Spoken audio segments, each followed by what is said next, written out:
has forced us all to try to find the positives, well, in every situation. While Hayes High would have rather played 1 week ago, could it have turned out that it was for the best that there was no game?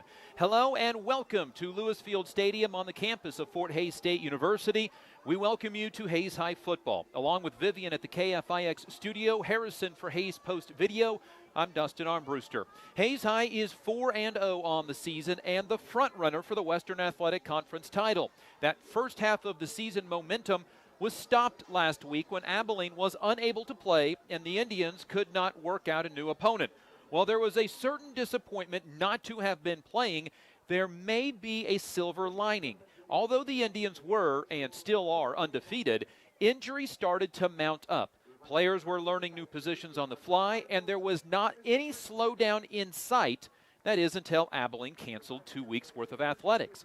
Instead of headlong through the season, Hayes had a chance to slow down, evaluate, heal, and hone in on specifics before their final Western Athletic Conference game of the year, followed by two important 5A games to end the season, all right before the playoffs.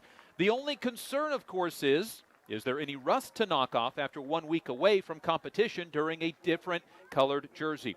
Was the timing right? Is the team ready? We start to find out those answers in less than 30 minutes. Let's take a break on the Hertz Rent-A-Car pregame show. This is Hayes High Indian football on the Hayes High Sports Network, powered by Herman Physical Therapy and Wellness.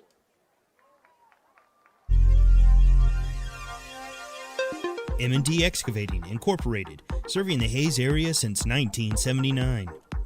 Jeter Law Firm, proud to support student-athletes, partners you can rely on. Shelter Insurance, Dustin Shoemaker. Compare your coverage today at CompareMyCoverage.com. Discount Siding, new siding, energy-efficient windows and doors, vinyl fencing, and other exterior home products.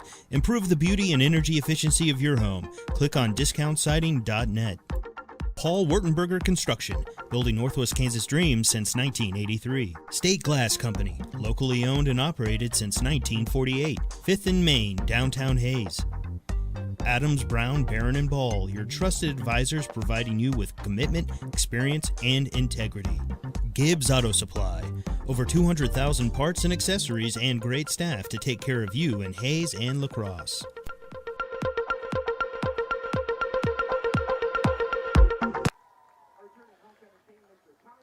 We're back on the Hertz Rent-A-Car pregame show on the Hayes High Sports Network. And on the Hayes High Sports Network, we welcome aboard our new Powered By sponsor, now powered by Herman Physical Therapy and Wellness, working to get you back in the game fast after injury, offering dry needling and deep tissue laser therapy to speed up the healing process.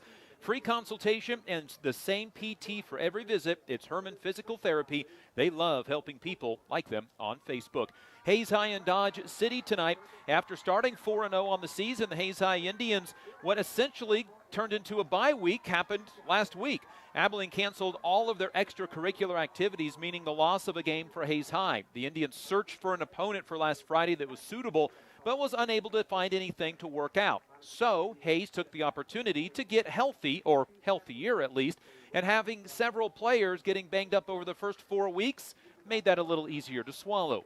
Despite the week off, Hayes remained as one of the top teams in almost every statistical category in the Western Athletic Conference and also maintained their number 2 ranking in the west half of 5A. Just 3 teams remain undefeated in that half of 5A, and all have played a different amount of games. The Kansas State High School Activities Association's website has Maize at 5-0 at number 1, 4-0 Hayes High at number 2, and 3-0 Wichita Northwest at number 3. Homecoming activities were moved from last week to this week with the cancellation of last week's game. In fact, they're having the convertibles with the King and Queen candidates roll across right now. But for Tony Crow and staff, the message this week was to enjoy the activities, but also focus on the task at hand. Prepare to play tonight and win the Western Athletic Conference title outright. Which brings us to our next point. The only team that can potentially tie the Hayes High Indians in the WAC standings in this year is tonight's opponent, the Dodge City Red Demons, who are 2-1 in the WAC and can keep Hayes from the outright title. Hayes is 4-0 and haven't opened a season at 5-0 since 2014. They started that season 6-0. Also that last year that they won the Western Athletic Conference crown. Time for tonight's opponent breakdown, brought to you by Eagle Radio's Digital Marketing. Dodge City is coached by 11th year head man Dave Foster. Foster has amassed a record of 58-45 and has been good against conference opponents with a 26-17 record in the WAC. Dodge City graduated a lot from last year. 97% of their passing yards. The coach's son, Bo Foster, was the quarterback and is now at Fort Hays State University, where his dad played. Bo is listed as a defensive back, though, for the college roster. They also graduated 61% of their rushing yards and 4 of their 5 offensive linemen. The result has been a roller coaster of a 2020 season. A 42-0 loss at home to Capon opened the season, and then the Red Demons traveled to Liberal for a 35-0 win. That was followed by losing the hatchet game at home to Garden City 14-8, and then were shorthanded in a 51-20 loss at Bishop Carroll. Unlike Hays High, Dodge City did play last week. At 35-14 win at home over Great Bend put the Red Demons at 2-3 on the season and 2-1 in the Western Athletic Conference. Getting ahead early is the key for the Red Demons. In their only 2 wins this season, they scored first and went on for the win. They have not come from behind to win after giving up the first points of a game. Dodge City's defense is a traditional 3-4 look that features Santonio Turner, a defensive lineman who as a sophomore last season was the first team WAC defensive selection.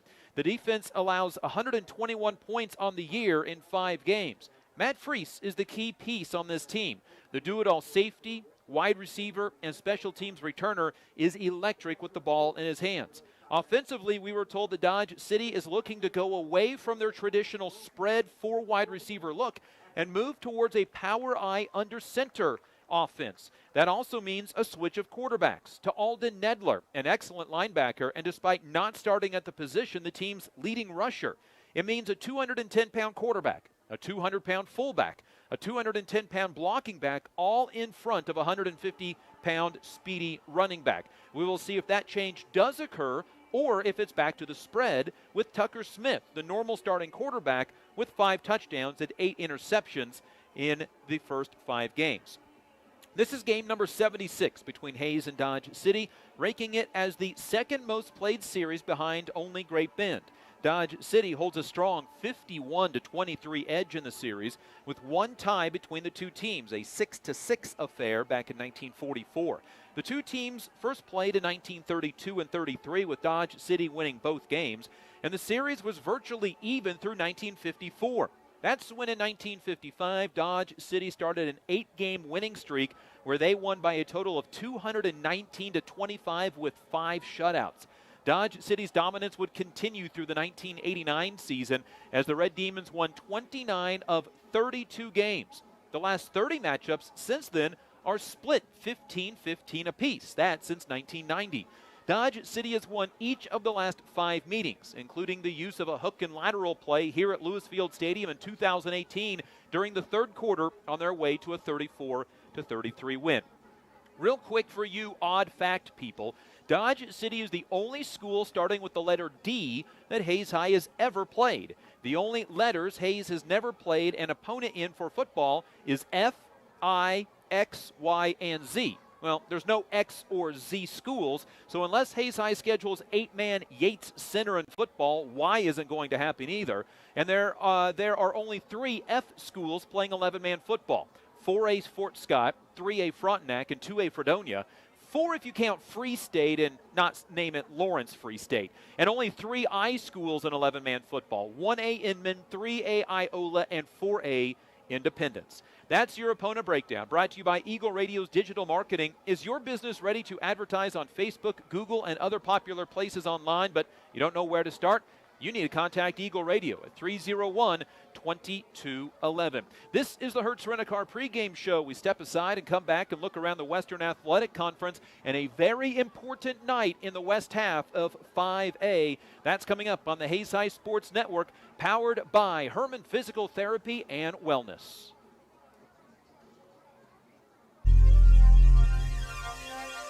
Midwest Energy, a customer-owned cooperative providing safe, reliable, and efficient energy services and promoting growth throughout the region.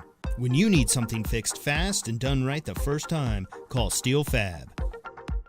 Heartland Building. When it is time to get the job done, see why so many builders rely on Heartland Building Center with a huge stock of building material. Edward Jones, providing a reasoned and disciplined approach to investing, making sense of investing.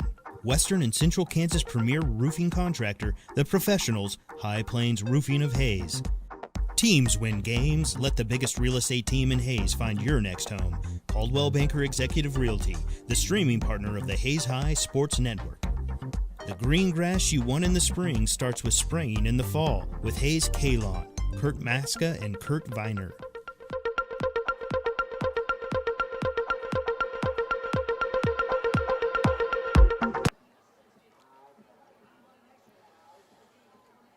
This is the Hertz Rent-A-Car pregame show on the Hayes High Sports Network, powered by Herman Physical Therapy and Wellness. Hertz Rent-A-Car serving you from 609 East 8th Street. Great selection of vehicles, clean, high-quality vehicles with many options. Maybe you need a car for a family vacation, you need a car for a business trip that gets great gas mileage, or you need a pickup for those weekend projects. Hertz Rent-A-Car is going to hook you up. For 8 seasons now, Hertz Rent-A-Car has been getting our broadcast crew to and from road games, thanks to Jamie and the crew at Hertz Rent-A-Car. Time to look around the Western Athletic Conference. Hayes High and Dodge City tonight, title on the line. Garden City is now 1-4. They lost to Liberal last week for the first time in over a decade, a 20-6 loss. The Buffaloes are back on the road. Their final trip of the scheduled 8 games in 2020. They are in Wichita to take on Capon. The Crusaders are 3-1. Now, Capon was supposed to play the entire Western Athletic Conference, but had their road trip to Great Bend canceled after a player tested positive for COVID for Capon. They will host Liberal next week and will be in Hayes on October 23rd. Liberal is 1-4 on the year, snapped an 11-game losing streak with that win over Garden City last week.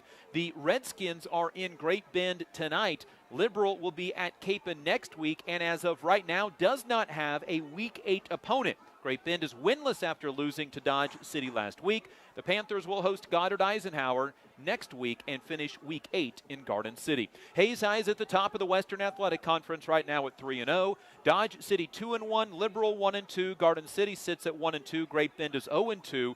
Hayes, by our understanding, already has at least a share of the Western Athletic Conference crown and can win it outright with a victory this evening.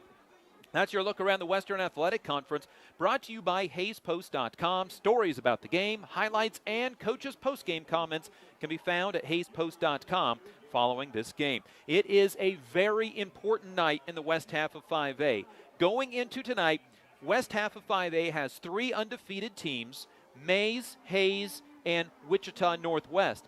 Then there are 5 one-loss teams for seeds 4 through 8, which would be the home teams in Week 9. Goddard and Hutchinson are 4-1. Capon and Mays South are 3-1. Wichita Heights is 2-1. Now, I said it's a big night in the West half of 5A because that's because there are 5 games featuring 5A West matchups.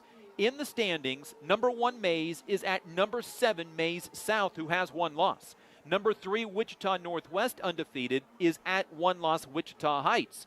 Number 4 Goddard is hosting number 16 Newton, and I'm telling you to watch out for that game. Newton has had a brutal schedule, and they've put a scare into every team that they have played so far. Number 5 Hutchinson is at number 13 Salina South. Hutchinson lost last week. Lastly, number 9 Andover is hosting number 10 Valley Center, and that is a very closely watched game by Bishop Carroll, who right now is the 11 seed. They'll move up a spot regardless of who wins or loses that game. It is a huge night in the west half of 5A with all of the head-to-head matchups going on. Hayes High will have head-to-head matchups with 5A West opponents in the final 2 weeks of the season, as they will be going to Mays South and hosting Capon. This is the Hertz Rent-A-Car pregame show. Hertz Rent-A-Car, 609 East 8th Street. Clean, high-quality vehicles. Talk to Jamie for your next travel option. And this is the Hayes High Sports Network. When we come back, we'll talk with head coach of the Hayes High Indians, Tony Crow, on the Hayes High Sports Network, powered by Herman Physical Therapy and Wellness.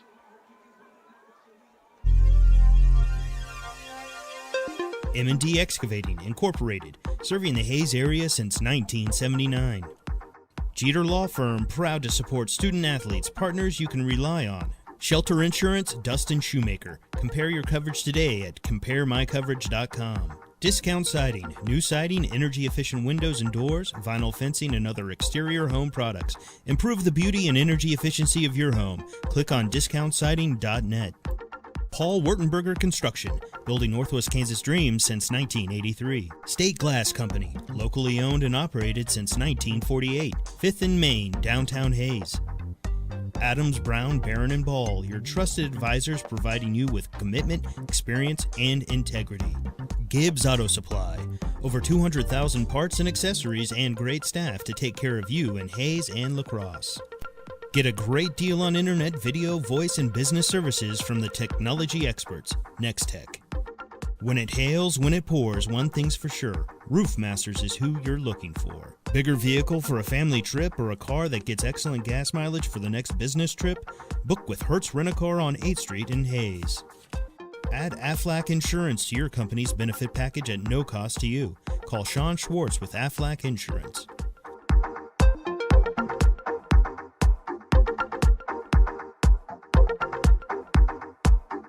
This is the Hertz Rent-A-Car pregame show. Let's get the thoughts of the coach. This chat with the coach is brought to you by Shelter Insurance agent Dustin Shoemaker, helping you get the right coverage at the right price, all while providing the quality of service you expect. Call Dustin Shoemaker at Shelter Insurance. Back at Lewis Field Stadium as the Hayes High Indians get set for their homecoming game against Dodge City, joined by Coach Tony Crow. Coach, whether your team wanted it or not, they had an extra week of practice, and by the injury report, that probably wasn't the worst time to have a week off from a game. Yeah, we were looking for a game, obviously, but we thought if we couldn't find one, it wouldn't be the worst thing just because of where we were dinged up. And so we had some time to maybe get healthy a little bit, and we think some guys that were, maybe not hurt, not injured, but were just hurting, had some time to freshen up. So hopefully it pays off. In a year of unusual schedules, last week having no game after a few days realizing there wasn't going to be one, what'd your team do and coaches do with the extra time? We worked a lot on us. We spent last week going back to some fundamental stuff we felt like that we needed to work on, a lot of tackling, a lot of blocking, a lot of week one stuff that you start neglecting when the season goes on. And we also prepped a little bit for Dodge. Now they completely changed a couple things since we saw them last, came out in a different defense against Great Bend or switch back and forth, and we think they're going to do some different things offensively. So we did a little bit of prep, but mostly just worked on just getting better ourselves. So I guess the key was getting better over that time. Was it hard to stay focused, maybe not for the coaches, but for the kids because of no game? Yeah, you could see a little bit of a lull, and then just a weird week where we watched film on Monday, and then we were going to practice Tuesday, Wednesday, Thursday, and then our Thursday practice got called off because of the freshman quarantine situation. And so, yeah, we were hoping to get 3 good practices in. We felt like we got 2. So, yeah, it was just weird in general, and we're hoping that there's no hangover tonight because of it. I wanted to ask this question about midway through the season. It was a thought of mine at the beginning of the year is, has there become any sort of normalcy because of the way that things are working out? Or does every time that your phone rings or you get a text or you get an email, is there still that moment of hesitation because you don't know what's on the other end of it? Yeah, there's still some panic. There's still some fear, just because it's just so far out of our control. And I think that's the hardest part for us is that we've got kids getting quarantined because they're sitting next to someone in class. And we can't control that. We can only control what our football team does. And so I think that's the part that when you get a call and say, hey, there's, or you get that somebody in the school is getting quarantined, and then all of a sudden 3 or 4 of your players are out because they're in the same class with them. And so, yeah, it's the new normal, I guess, but it's still, you still know that your season can be shut down in an instant. All right, let's talk about tonight's opponent, Dodge City. You mentioned they have come out in a couple of different defensive packages than what you'd seen before. Is that just them trying to find an identity after graduating so many seniors? Yeah, I think they would prefer to be in their 3 front, their 3-4. But I think they struggled a little bit in it, and so they started flipping back and forth between their 4-2 and their 3-4. We don't honestly. Versus Great Bend, there was no rhyme or reason. It was, every other play. I think they were just trying to confuse them and mess with them. And so I think we'll see a little bit of that. But I think they want to hang their hat on that 3-4-5-2 look. How about on the offensive side? Yeah, I don't know. I mean, it's been kind of a mixed bag there as well. They want to be spread. They want to throw it, but they're not as good as they've been at that in the past. They've got the weapons out there to do it. They just haven't been able to get it to them as well. So I do expect to see Nedler, number 9, in the backfield a lot more, probably at quarterback, running the ball. And now that 22, the Jones kid's back, I expect to see that package. So we've prepared for everything under the sun. This is a team that has a few players that are very high level. The San Antonio Turner kid on the defensive line is an excellent defensive lineman. Matt Freese is all over the field, a wide receiver, a returner. You mentioned Alden Nedler. Is it easier? Is it harder when a team has 3 or 4 just absolute standouts to prepare for, or does that make it harder to get ready for? Yeah, tougher. I mean, because you always have to know where they're at. The Freese kid, number 20, he can. I mean, we've told our kids all week that if he gets the ball, he's going to change the game. And it's not just on defense or offense.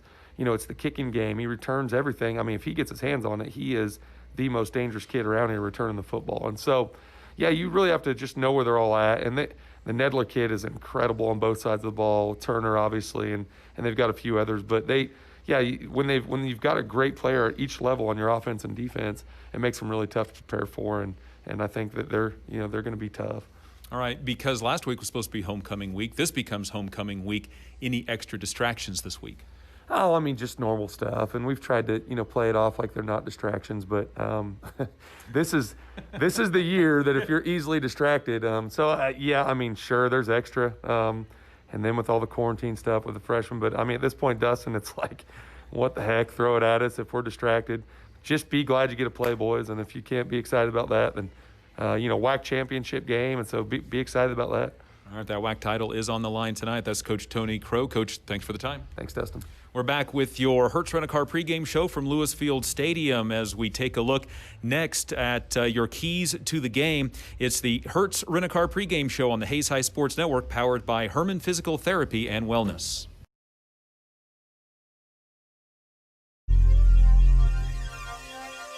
Midwest Energy, a customer-owned cooperative providing safe, reliable, and efficient energy services and promoting growth throughout the region. When you need something fixed fast and done right the first time, call Steel Fab. Heartland Building. When it is time to get the job done, see why so many builders rely on Heartland Building Center with a huge stock of building material. Edward Jones, providing a reasoned and disciplined approach to investing, making sense of investing. Western and Central Kansas premier roofing contractor, The Professionals, High Plains Roofing of Hayes. Teams win games. Let the biggest real estate team in Hayes find your next home. Caldwell Banker Executive Realty, the streaming partner of the Hayes High Sports Network. The green grass you want in the spring starts with spraying in the fall with Hayes K-Lawn, Kurt Maska and Kurt Viner. Hayes High School Athletic Booster Club. Proud to support the athletes of Hayes High School by providing items needed to excel on the field and court. Master Cleaners, dry cleaning, laundry, alterations, tux rentals, and much more. They have numerous pickup locations throughout Western Kansas to serve you. Eagle Communications, our community connected.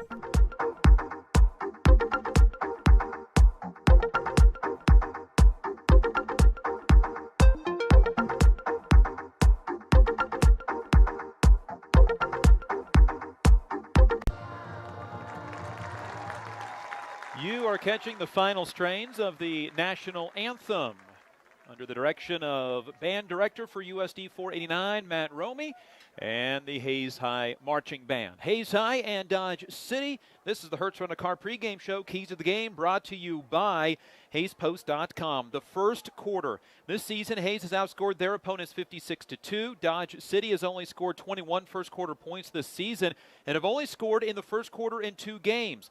But those 2 games, however, are the ones that Dodge City has won.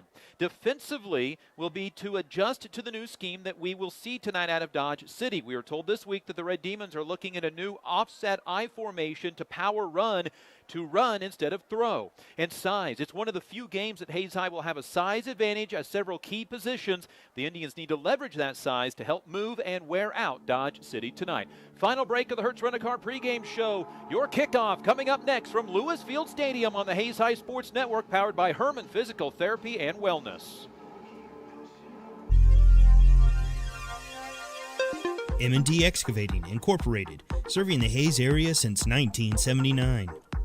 Jeter Law Firm, proud to support student athletes, partners you can rely on. Shelter Insurance, Dustin Shoemaker. Compare your coverage today at CompareMyCoverage.com. Discount Siding, new siding, energy-efficient windows and doors, vinyl fencing, and other exterior home products. Improve the beauty and energy efficiency of your home. Click on DiscountSiding.net.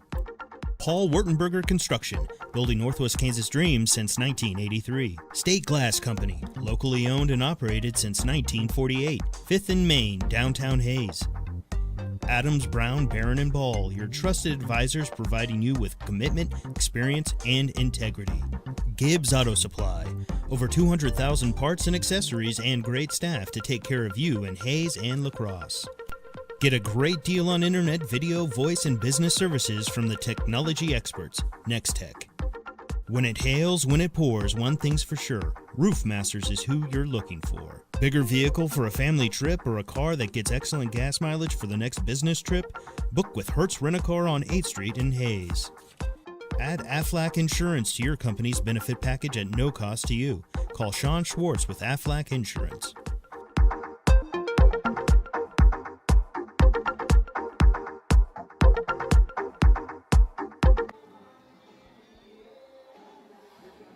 Before we get to kickoff, let's pause 10 seconds for station identification. This is the Hayes High Sports Network, streaming made possible by Coldwell Banker Executive Realty. Let the biggest real estate team in Hayes find your next home. Dodge City won the toss. They deferred, so Hayes High will take the ball and start on offense. So here's Dodge City's defense. Defensive tackles, Christian Arribas, a 230-pound junior. Santonio Turner, a 240-pound junior. He is a returning first-team selection on defense. Nose guard is Ruben Reyes, a 170-pound senior. 4 linebackers listed in the starting lineup. Gavin Jones, back from a 3-week quarantine, 210-pound senior. Alden Nedler, 210-pound senior. Chance Kerr, 200-pound senior. And Daniel Sanchez, a 160-pound junior. Cornerbacks, Ty Vilasing, 150-pound senior. Ivan Cordero, 135-pound junior. Safety, Matt Freese, 185-pound senior. Same size for Josh Taylor, the second safety. A lot of Dodge City guys play 2 ways. We'll see if that goes into effect tonight. Hayes High's defense, same it was 2 weeks ago. Trey Adams and Gavin Hazelhorst at the ends. Tackles, Gavin Nutting and Carson Spray. Linebackers, Gavin Myers, Dalton Dale. Cornerback, Brett Orth and Hunter Harris. Bandit backers, Wyatt Crane and Bill Scott. And safety is Tucker Veach. The ball is addressed. It's kicked off. It's end over end. Taken by Jaron Kanik. He's at the 10-yard line. Right side return. Stutter step at the 20 and be taken down there as Hayes High will start at their own 21-yard line. Hayes High feels like this is the healthiest Jaron Kanik they have had since the beginning of week number 2 when he got hurt against Great Bend. Here's your starting offense for the Hayes High Indians. At quarterback is Jordan Dale, the league's second leading rusher after missing last week because of the game being canceled. Dylan Dryling's the running back. He will be behind Dale. We'll get to the rest of the offense after play number 1. Dale up to the quarterback spot, long snap count. The Indians will stand and check the sideline for the play. 11 on the play clock, and again, Dryling goes behind Dale for 1st and 10, the game's first offensive play. Kanik in motion, hand off to Dryling, stutter step 25-30, he's in the middle of the field, 40, and he is gone! 1 play, 1 touchdown, and the Hayes High Indians are on the board. 6-0, 20 seconds into the ball game. Hayes High is on the scoreboard. A late flag has come into play now. In the middle of the field, did the Indians commit a penalty before they got to the end zone? If it does, it wipes off a 79-yard run. The flag is at the Dodge City 19-yard line. It is a touchdown unsportsmanlike conduct against Hayes High. The official that called it was motioning like Hayes High said something, one of the players.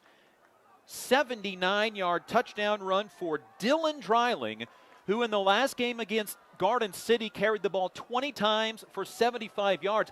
Now, this makes the extra point much more difficult because that's where the penalty is being applied, and so Hayes High says, we'll go for 2.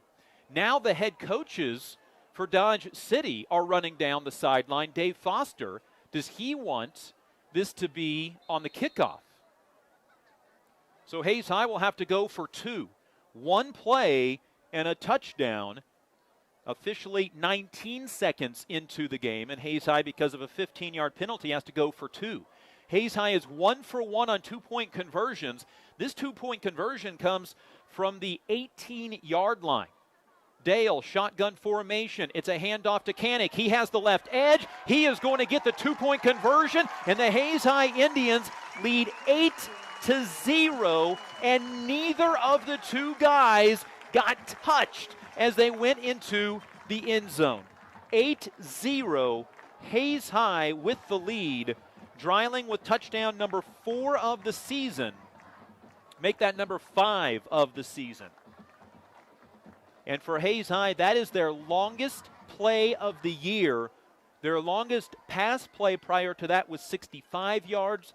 Their longest running play prior to that was 61 yards. And Hayes High is now 2 for 2 on 2-point conversions this year. Rest of that offensive lineup for the Hayes High Indians.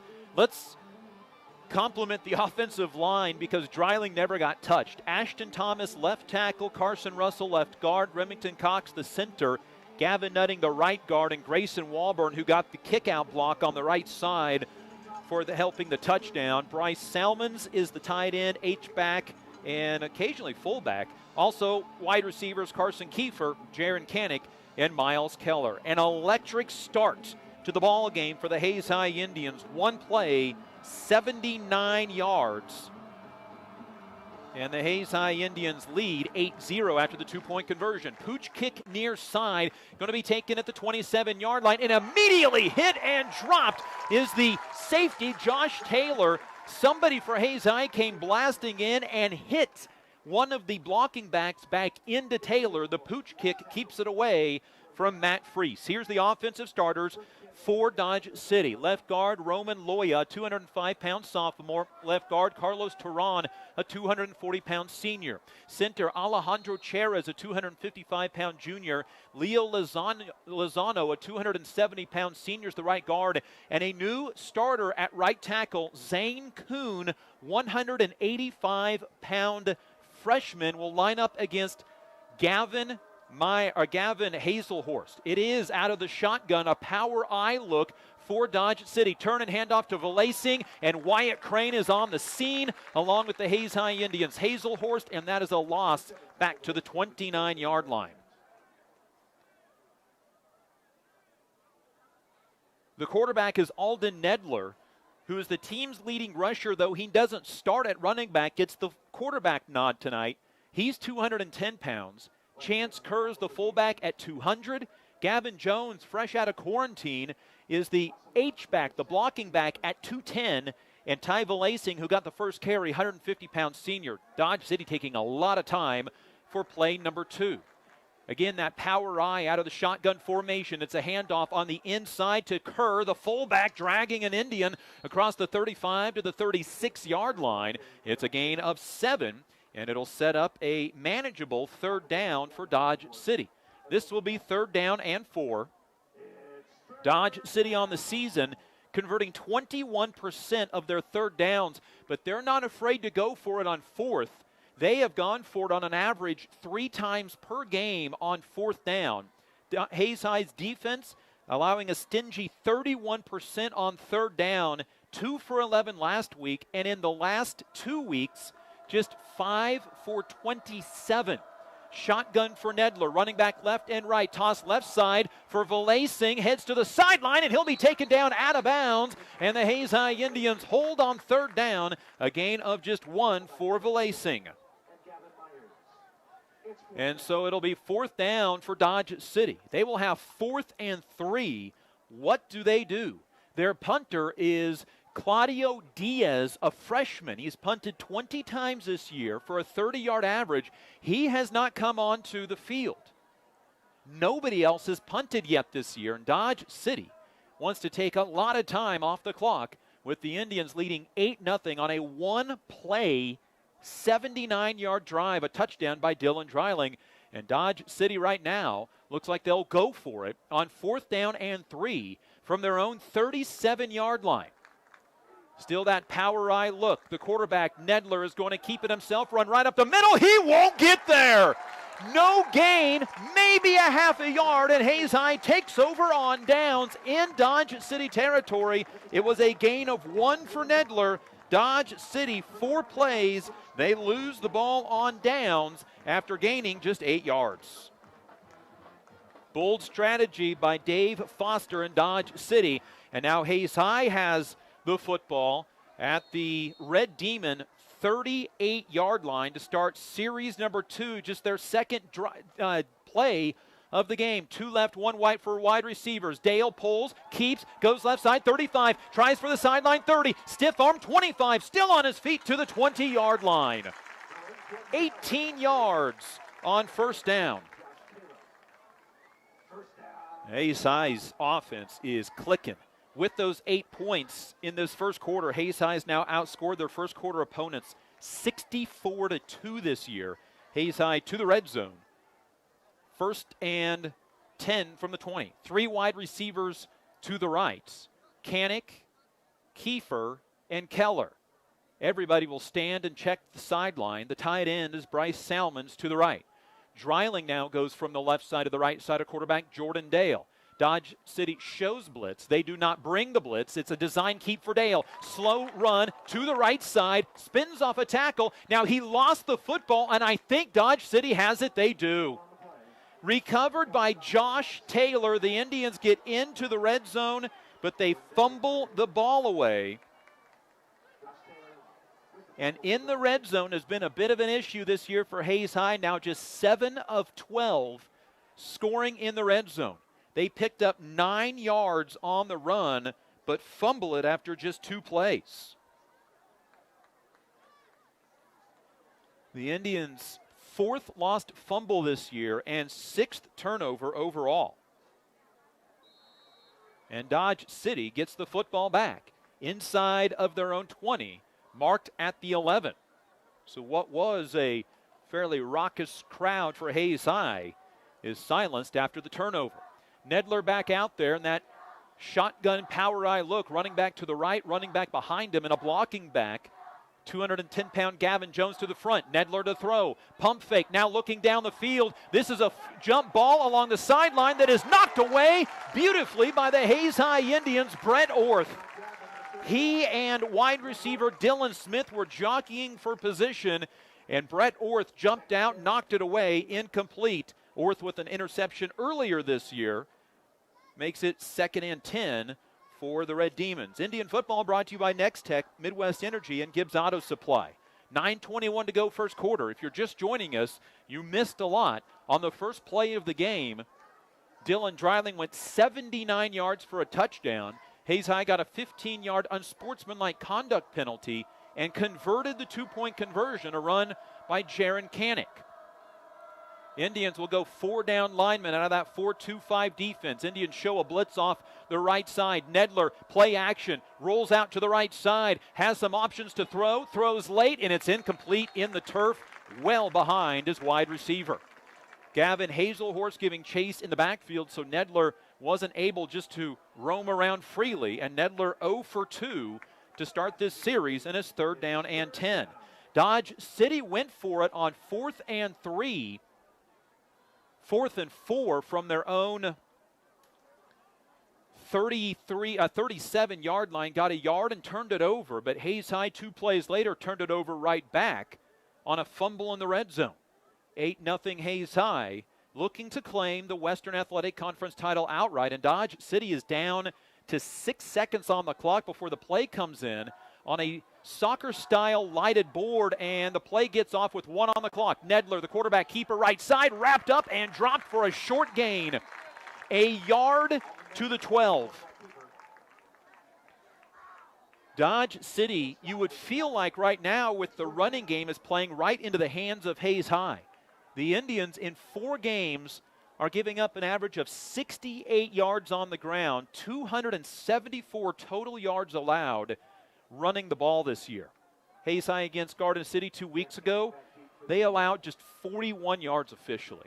On to punt, Claudio Diaz stands in the end zone. His 21st punt of the year, and this one is a shank off the right side of his foot and out of bounds just across the 30. He's had 2 blocked this year. Hayes High was coming. And so Dodge City goes 3 plays, 1 yard, and a punt. And Hayes High has the football back in Dodge City territory again. The Indians went 2 plays but fumbled on their second drive. They lead 8-0 with 8:35 to go in quarter number 1.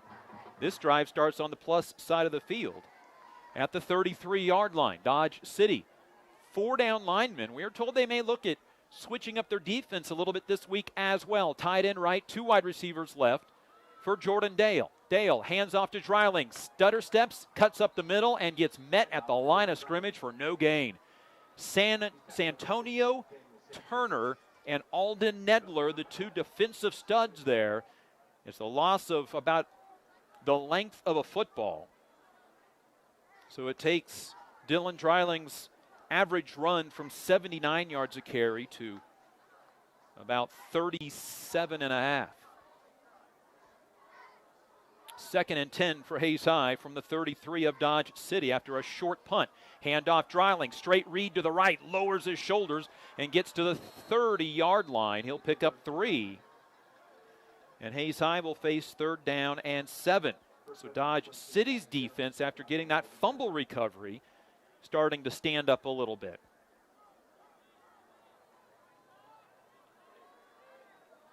Hayes High back at home for just the 2nd time this season. Last week's home game canceled because Abilene unable to play when they went to online learning. 8-0 Hayes High against the Red Demons of Dodge City. 2 left, 1 right, Dreiling to the right of quarterback Dale. Canick in motion to the right side of the field. Fake a screen to him. Dale's going to run, gets out of his tackle. He's at the 25 and will be taken down there. 26 officially.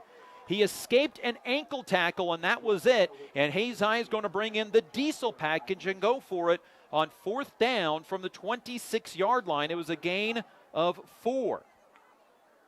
They needed 7, so this sets up 3rd down and 3 yards for Hayes High. On 4th down this year, Hayes High is just 3 of 10. The diesel package brings Carson Spray and Gavin Hazelhorst into the backfield, and the quarterback becomes Dreiling. He's going to keep it to the right and go nowhere. Taken down immediately by Christian Arrivas, a defensive tackle. Hayes High is going to lose 2 yards on the play, and it's 8-0. Hayes High, who threatened to score on back-to-back possessions, really gets nowhere on this one. They go 4 plays and lose it on downs. Hayes High picked up just 7 yards on that series, and Dodge City is 1 score away from tying this thing up as they get their 3rd series of the first quarter. 6:38 to go in quarter number 1. The Red Demons will start at their own 28. They've gone 4 plays, lose the ball on downs, 3 plays and punt. Hayes High leads on a 79-yard touchdown run from Dylan Dreiling. Nedler out of that shotgun formation, quick snap, and there's flags all over the place. That is going to be a false start on Dodge City. The first penalty on the Red Demons tonight. This Red Demons team averages almost 9 penalties per ball game, so it will be something to watch if they keep up that average. The plays for Dodge City come in from the sideline on like a substitution scoreboard you would see for soccer. Lighted sign, and then everybody checks their wristband. Two wide receivers tight to the line of scrimmage on the left for Nedler. Fakes a toss right, runs back to the right, and the Indians stay at home and get the tackle for a 1-yard gain as Dalton Dale is on the scene. It'll be to the 24-yard line. Hayes High did not bite on the fake toss. Nedler has carried the ball 3 times for a total of 3 yards. 2nd and 14 coming up from the 24-yard line. Indian football brought to you by Steel Fabrications, Heartland Building Center, and Hayes Kalon. Throughout the night, we'll work on getting you a scoreboard update brought to you by Hayes Kalon. Split wide receivers for Nedler. 3 in the backfield with him. He'll turn. Play action pass. It's a screen setup, and the Indians read it and taken down immediately. Out is Myers on the tackle. The catch was made by Dodge City's Gavin Jones, the H-back. He is going to lose a yard on the play. Hayes High defensively this week really worked on, if it's too easy to get to the quarterback, it's a screen. You need to release and get to where the ball is going.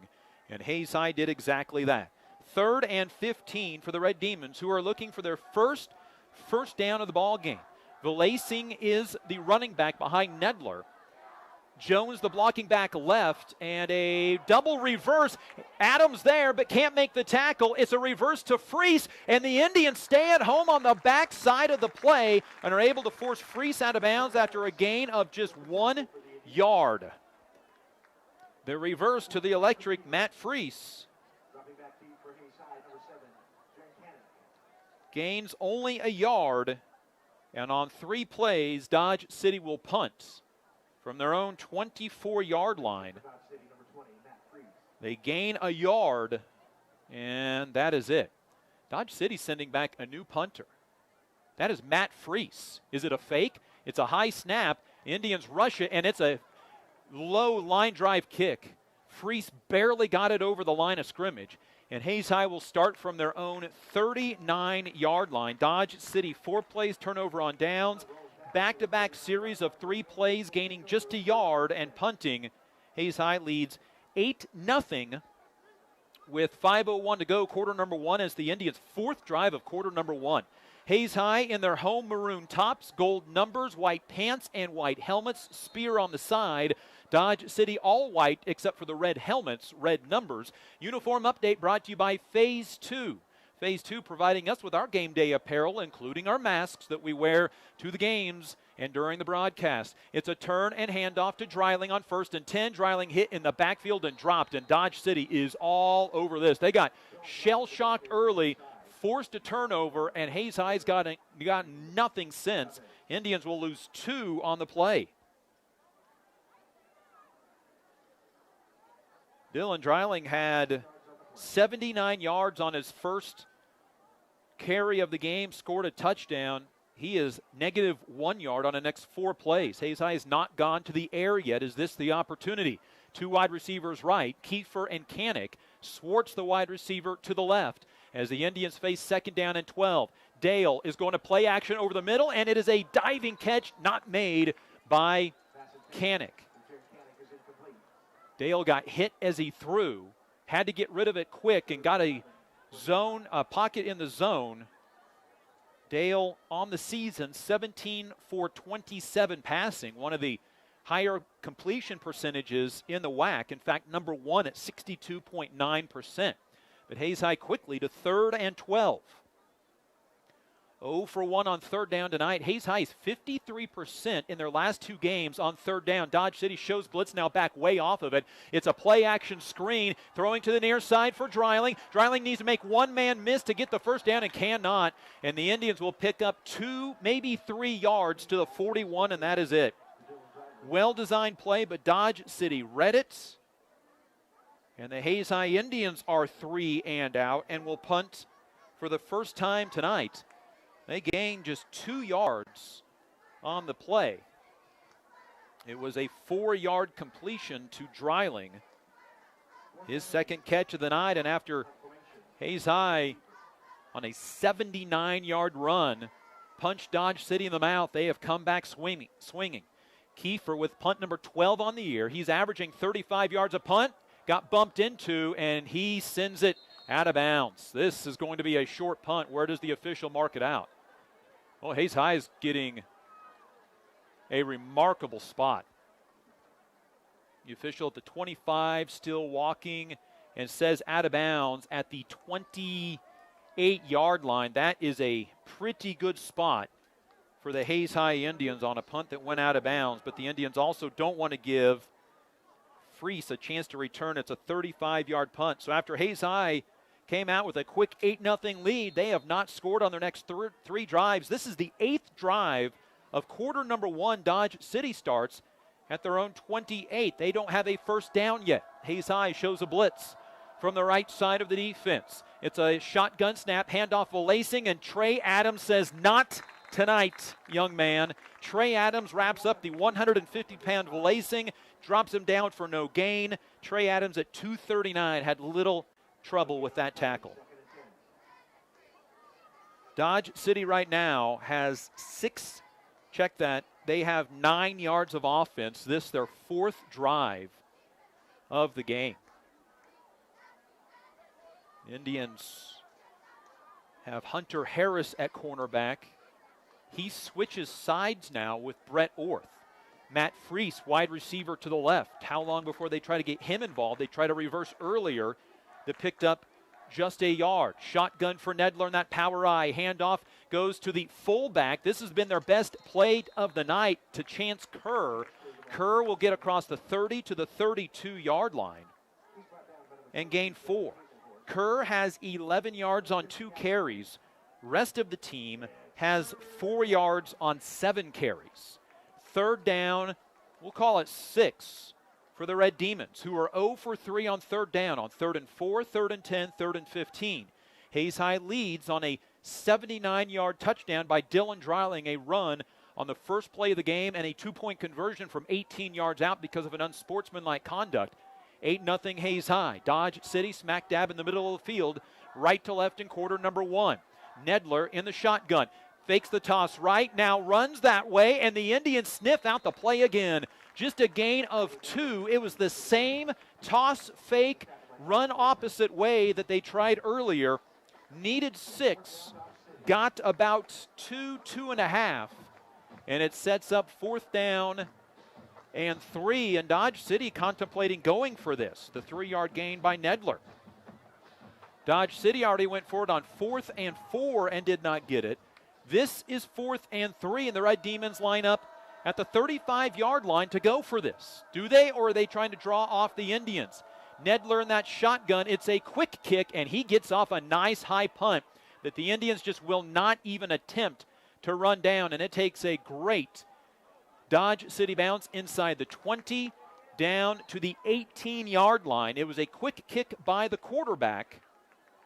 Short snap, and it worked for the Red Demons, but Dodge City this time goes 3 plays and 7 yards and punts it away. They do not have a first down yet, but the Indian offense so far has not kept up their early pace. Hayes High's offense already onto the field from the 19-yard line. Indians left to right. Dale at the quarterback spot. Dreiling dances to the left, 2 wide receivers right, 1 to the left. It's a keeper by Dale. He'll get hit at the line of scrimmage, spin off, get taken down by the Red Demons. Chance Kerr, the linebacker fullback. Again, a lot of these Dodge City guys play 2 ways. How long will it be before maybe they start wearing down? It's a gain of just 2 for Dale. Indians were rolling, but then fumbled in the red zone, leading 8-0 on their second drive, and have not got a first down since. Dodge City shows an inside blitz. Indians send Canick in motion. They'll hand it off to him. This is the play they scored a 2-point conversion on. Canick tries to carry the pile for a first down, and he's close. The official on the near side says enough for a first down to the 29. It's a gain of 8, and the Hayes High Indians have their first down since their touchdown to start the game. Canick's first official run came in with 6 carries, 100 yards. Remember, had that big first play of the game carry for the Indians in Great Bend, then got hurt a series later and missed the next game against Liberal. Played sparingly against Garden City. And now we go to the end of the first quarter. 8-0 Hayes High, a big explosive play to start the game, but following that, Hayes High's offense getting just one first down. 8-0 Hayes High over Dodge City on the Hayes High Sports Network, powered by Herman Physical Therapy and Wellness.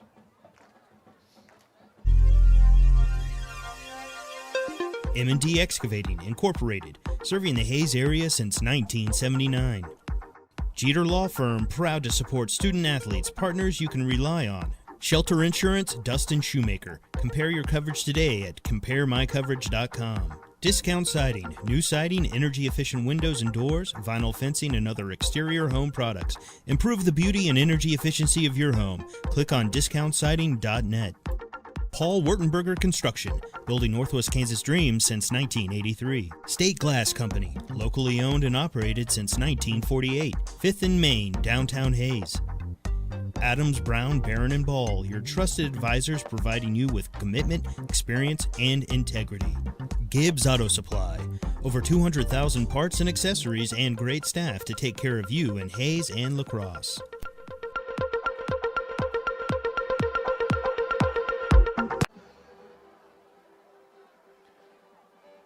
79-yard touchdown run by the Hayes High Indians' Dylan Dreiling, and a 2-point conversion from Jaron Canick, the difference in an 8-0 ball game. Hayes High in their final WAC game of the year, taking on the Dodge City Red Demons after Hayes High did not play a week ago. We'll get a scoreboard update for you, and we've got some interesting ones from around the state of Kansas. We'll do that after this first play. 1st and 10 for the Indians from their own 29-yard line, this following the quarter break. 3-down lineman now for Dodge City. And end around. Noah play action pass. Dale in some trouble. Steps up, gets hit, and nearly fumbles. Just holds onto the ball at the 26-yard line. Gain a loss of 3 on the sack. In the first quarter, McPherson and Bueller are scoreless. They mark the ball back at the 25, so a loss of 4 back to the 25. Victoria trailing Wilson 12-0 in the first. Holcomb over Cheney 7-0. More scores coming. This is 2nd down and 14 for the Indians. It's a give to Dreiling. Squirts through the hole. Gets back to the line of scrimmage. The original line of scrimmage at the 29, and the Indians have 3rd and 10 coming up. It's been a rough go of it tonight for the Indians on 3rd down. They are 0 for 2 so far on 3rd and 7, 3rd and 12. This is 3rd and 6. Osborne and Thunder Ridge, our game of the week over on 101.9 The Bull, is scoreless after in one quarter. And Ness City over on Mix 103 ahead of Hodgman County 8-0. Ness City healthy for the first time this year. 3rd down and 10 for the Indians. Play action, roll out for Dale. Finds a wide open Bryce Salmons. Needs to make one guy miss, and he gets taken down by Matt Freese at the 35-yard line on a great open field tackle. It's the first catch by Bryce Salmons this year. It goes for 5 when the Indians needed about 12. Needed 10. Now the Indians 3 and out again. They scored a touchdown, fumbled, lost the ball on downs, now back-to-back punts. And Kiefer into punt again. This series gaining just 6 yards. Kiefer rolls out to his right, gets off the rugby-style kick. It is a great punt. Freeze to return from the 21-yard line. Makes the first guy miss. Now he has an alley to the left side and pushed out of bounds at the 44-yard line, and now flags come in, and Hayes High is going to be hit for a late penalty or a late hit out of bounds and another 15 yards. It was right on the sideline.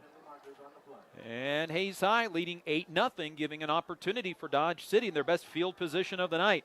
Other scores for you tonight, Beloit and Centralia, and I bring that one up because Beloit lost their game at around noon today.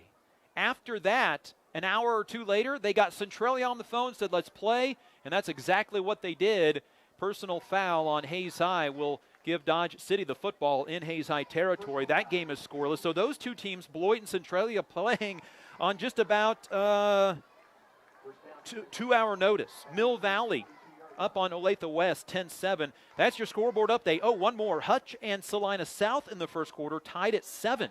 Interesting scores so far tonight. Scoreboard update brought to you by Hayes Kalon, the green grass you won in the spring. It starts with spraying in the fall. So the Indians again 3 and out. Dodge City, Nedler, play action pass, looking down over the middle, and Nedler throws wide and incomplete. Open was the receiver. Von Felt on the coverage of Freese. Freese nearly made an amazing catch. Trey Adams with pressure in the backfield. Second down and 10. Nedler just 1 of 4 for -1 yard.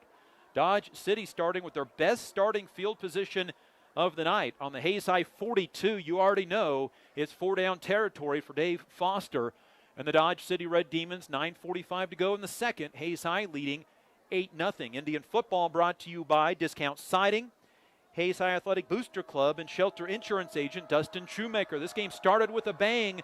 82-degree kickoff. Beautiful night, but Hayes High has done little to nothing on offense since. Red Demons seem a little confused by the play.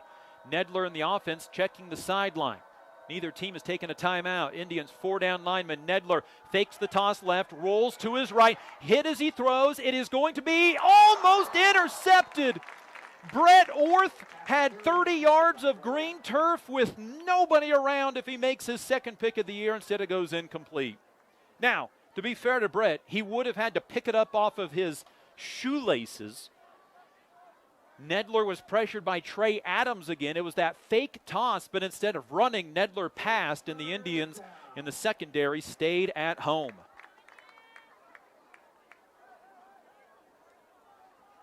Third and 10 for the Red Demons. 21% on the year, 0 for 4 tonight. This from the Hayes High 42-yard line. You imagine it's 4-down territory for the Red Demons. Hayes High shows the blitz. They bring the blitz. Nedler gets by the first line of defense, but there are 3 more maroon jerseys to take the quarterback down at the 40 and a gain of just 2. Nedler, 5 carries, 8 yards. Dodge City looking for their first down of the night. They're on their 5th first half drive, but trail despite all of that, just 8-0. And the Red Demons will go for it on 4th down and 8 from the Indian 40. They went for it for 4th and 4 on their own 38-yard line earlier. Nedler with Valacing behind him. Tosses, nope, fake toss, rolls out to his left.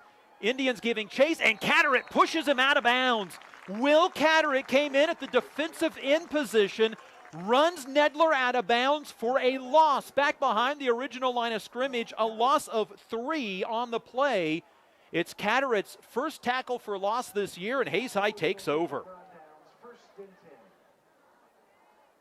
Nedler was supposed to throw, had no option, and that series loses a yard for Dodge City. Now can Hayes High get things fired up, leading 8-0, 8:50 to go first quarter.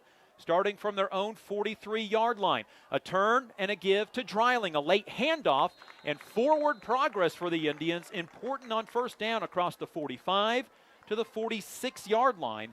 It's a gain of 3, but Hayes High has been playing with long 2nd and 3rd downs all night. 2nd down and 7 from across the 46-yard line. Indians right now one of 3 undefeated teams in the west half of 5A, trying to remain that way. Mays and Mays South going at it tonight. That's big. Mays the number 1 seed undefeated. 2nd down and 7. Keeper by Dale. He'll test the waters on the left side across midfield. Flag on the play, and this will come back.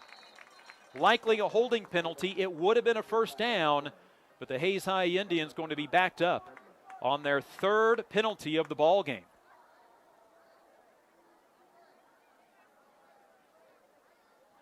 We'll check with the official on the field. It is against Hayes High, and it's a holding against the Indians. So instead of 1st down and 10 from the Dodge City 45, the Indians will have 2nd down and 12 from their own 41. Hayes High had that rash of penalties in the first game of the year. They've been relatively clean since. Kyler Beckman in as a wide receiver to the right, one of 3 Indian wide receivers that way. Beckman to the far side. Kiefer in the middle. Kanik near the line of scrimmage outside the right tackle. Grayson Wahlberg. 2nd and 10. Dreiling to the right of Dale. Indians trying to get the offense going. Dale to throw. Looks over the middle. Kiefer has it go in and out of his hands. He had to turn around to get the ball. And Dale, who's already been hit a couple of times tonight, got rid of that ball a little early.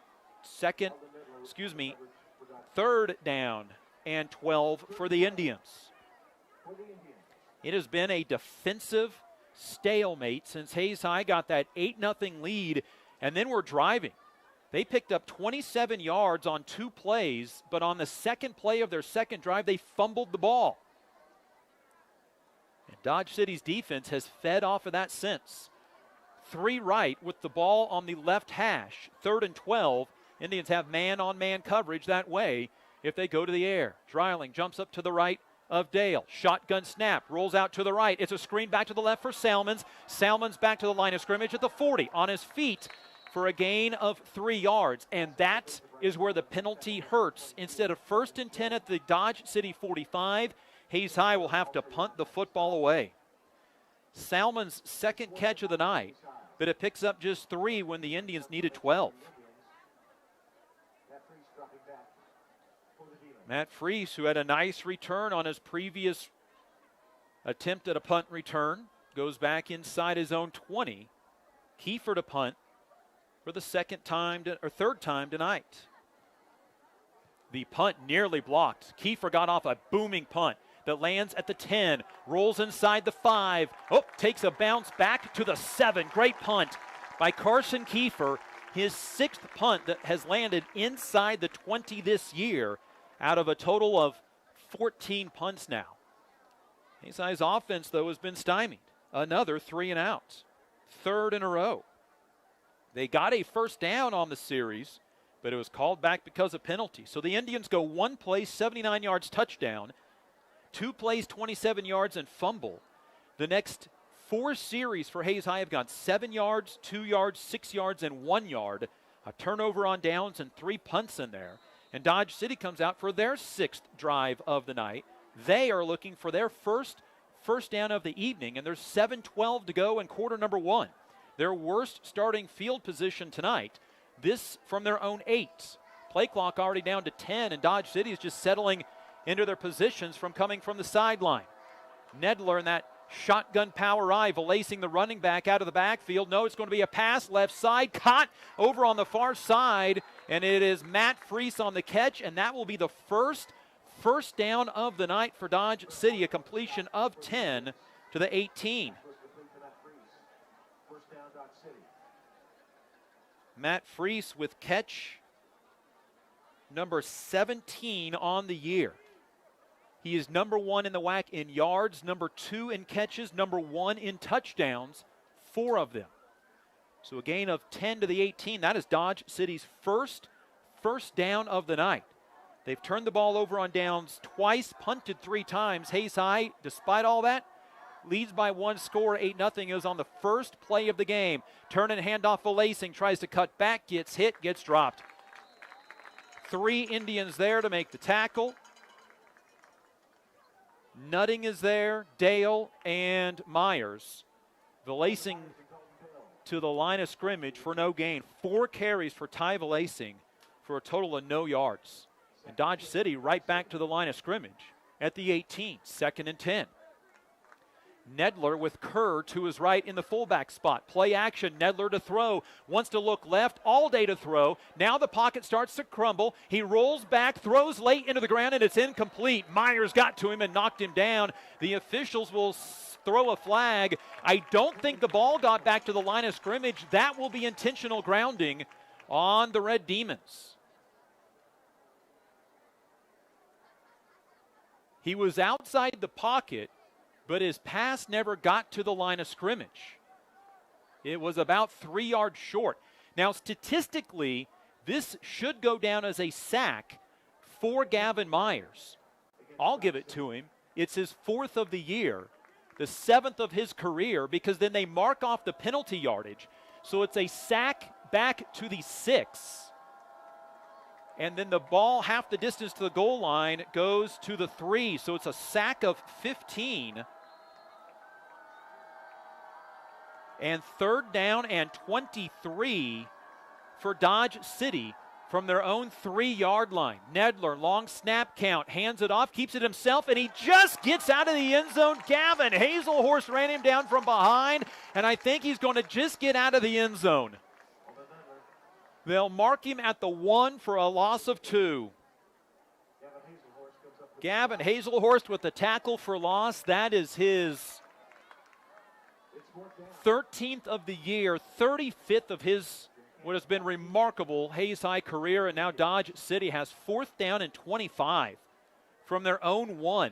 The Red Demons have had 2 punts blocked this year, one of those against Garden City in that hatchet game that the Red Demons lost 14-8. Garden City blocked a punt in the back of the end zone that Garden City recovered and was the difference in the game, and Dodge City is going to let the clock go all the way down to 1 on the play clock and take a timeout. So the Red Demons get a 1st down to the 18. They run a play for no gain. And then the following pass attempt, great coverage in the secondary. Nedler threw it short of the 1st down, or short of the line of scrimmage.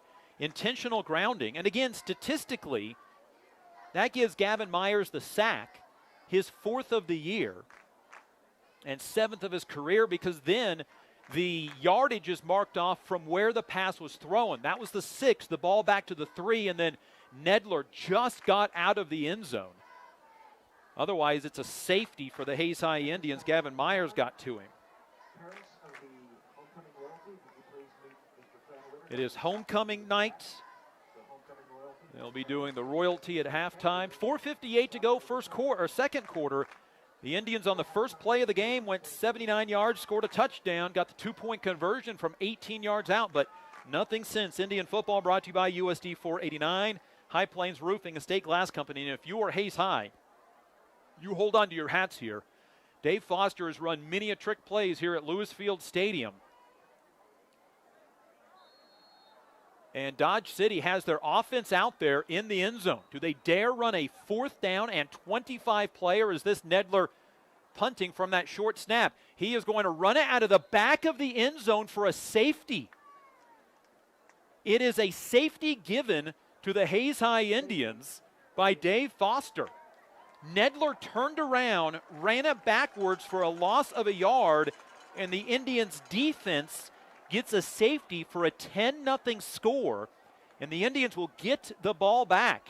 That, my friends, is an interesting strategy by Dave Foster, but right now thinking his defense is playing well enough, he'd rather kick the ball away, be down by 10 instead of Hayes High getting great field position and possibly being down by 14 or more.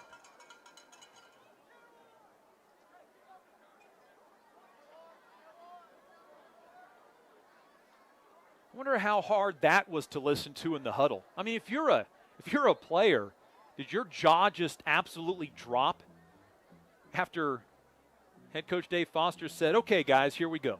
We're going to run out of the back of the end zone and give the other team 2 points." Hayes Hayes Kalon scoreboard update tonight. In the second quarter, Mays and Mays South tied at 7. Huge game in the west half of 5A.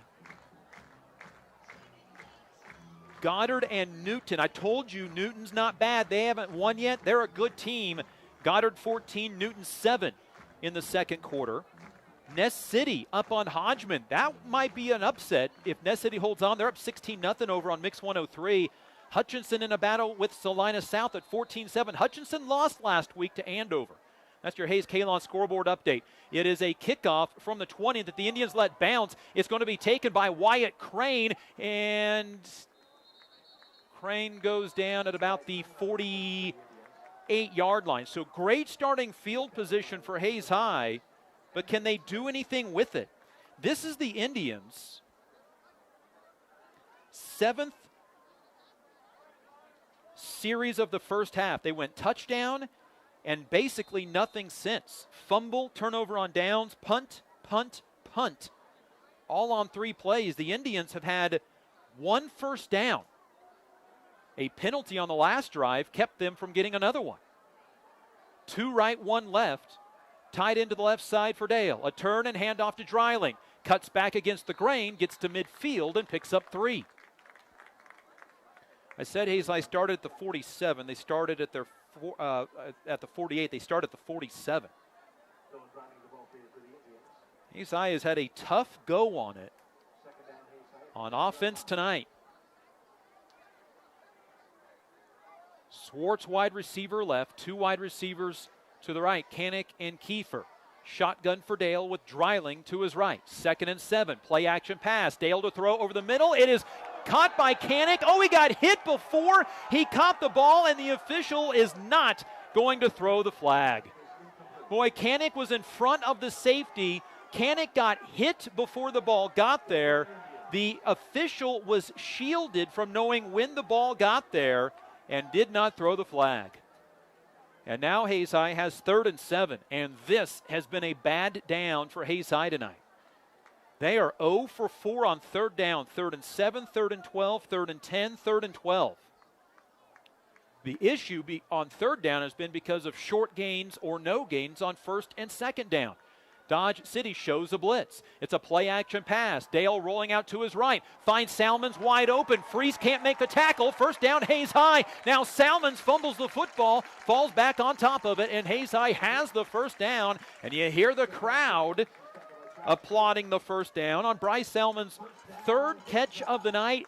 His season and career takes it down to the 38-yard line. It's a gain of 12. So the Indians utilizing the fullback for the first time this year. Jordan Dale now 4 for 7 on the night, and the Indians convert on 3rd down for the first time tonight. And Dale just doubled his yardage passing tonight. Play action again. Dale looking for the home run ball for Kanik, who makes the catch, goes into the end zone. Touchdown, Hayes High Indians. Hayes High goes over the top and scores from 38 yards out. That's from Dale to Kanik for 6. And the Indians lead 16-0 with 3:42 to go in quarter number 2. Dale was stride for stride with Josh Taylor, the safety, and Taylor, I think, stepped on the foot of Kanik. They bumped into each other, and Taylor came up hobbled. Derek Riggs was in on the offensive line for that series. Now Dodge City just jumped off sides on the extra point, and the kicker for Hayes High, Jack Fields, was still lining up. He hadn't even gotten all the way back to his stance yet. It is Jordan Dale's 2nd touchdown pass of the year. Kanik's 3rd touchdown catch of the season. The extra point is good, and from 38 yards out, the Indians go through the air and lead 17-0. Remember, the Red Demons elected on 4th and 25 from their own 1 to run out of the back of the end zone for a safety to put the Indians further back in field position. And just a minute and 13 seconds later, the Indians capitalize on the short field. 38-yard pass from Dale to Kanik. The extra point by Jack Fields makes it 17-0. Jack now 14 of 17 on the season, and memory serves, he had 2 of those misses in the first game of the year. At halftime tonight, stick around. Our USD 489 halftime show. We'll go over our happenings at Hayes High School, and our spotlight interview this week focuses on Gerald Harris cross-country team. Always good to catch up with the running coach from Hayes High. His team getting set to run tomorrow in Salina. WAC meet next week, and already on to regionals and state by the end of the month.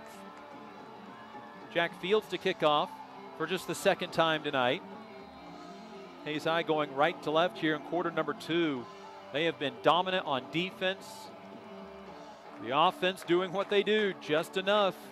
Try to turn that field, and the Indians will do a squib kick that is taken by an up back at the 35, and Gavin Hazelhorst unloads a hit on Jesus Lopez, a 185-pound wide receiver, and he's a little slow getting back to the Dodge City sideline. Indian football brought to you by Aflac Insurance Agent Sean Swartz, Edward Jones, Daryl Jeff and Linda Seibel, and Paul Wertenberger Construction. We'd like to thank our streaming partner for making this season possible at HayesPost.com, Coldwell Banker Executive Realty. If being at home more has made you realize your home is too small, too big, too old, team up with Coldwell Banker Executive Realty to start the search for your next home. Dodge City with the football at their own 39-yard line. Only one first down tonight. It's a handoff to the fullback, Kerr. He will get forward progress to the 30, we'll call it 44-yard line, and a gain of 5. Kerr has 3 carries for 16 yards tonight as the fullback. The rest of the team, negative 12 yards running the ball.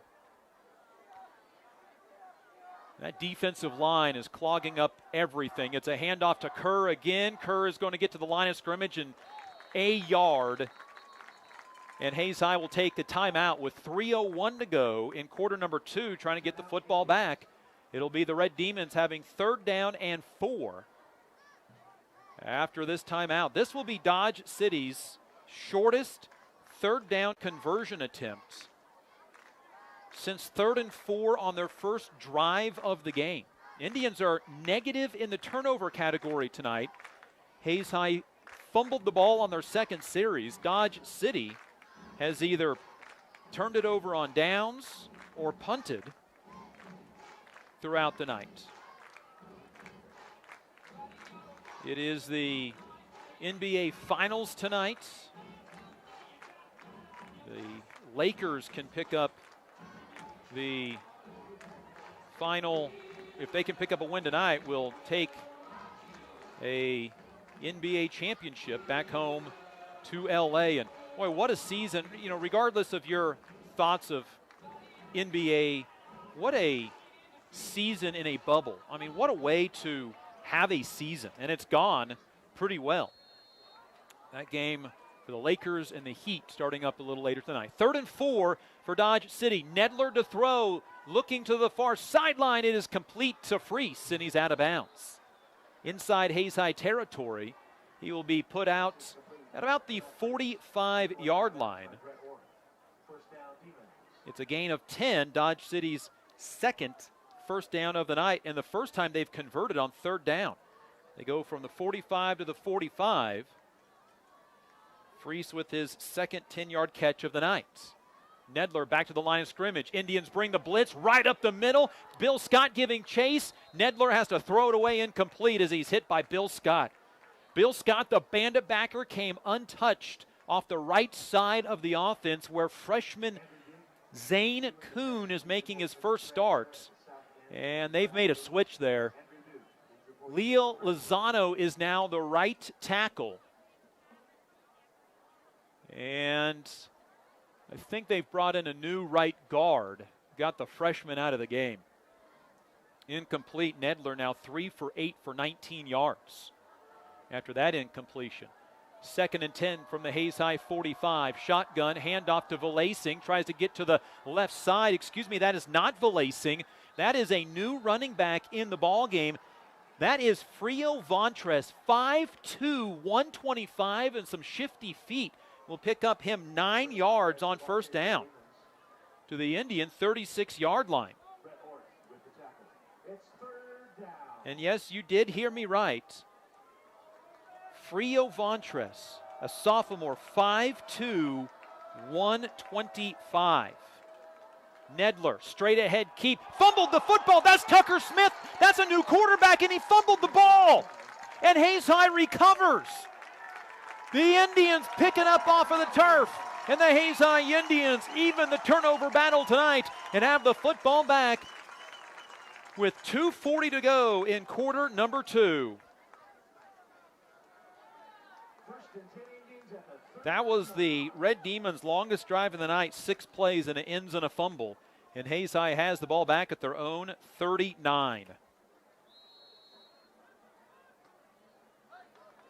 I did not see who caused nor who recovered the fumble, but regardless, what a play. Now Hayes High has the ball back.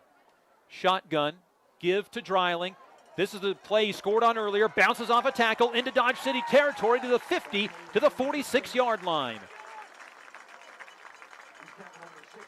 Losing his helmet on the play was Josh Taylor. He'll have to leave for a play. 15-yard run by Dylan Dreiling, who crests over the 100-yard mark at 103. 79 on the first play of the game. You didn't think it would have taken him that long to get to 100, but the Dodge City defense has been much better. 3 wide receivers right, tied into the right for 1st and 10 from the Dodge City 46. Keeper by Dale, has one man to beat. He gets out of that tackle, but then it slowed him down enough to pick up about 3 yards on 1st down. Dale's been sacked once tonight. 6 carries, 32 yards. Each team has lost a fumble, and Hayes High has the football with 1:50 to go in the second quarter. 2 timeouts in their pocket. Red Demons won the toss and deferred, so they will get the ball to start half number 2.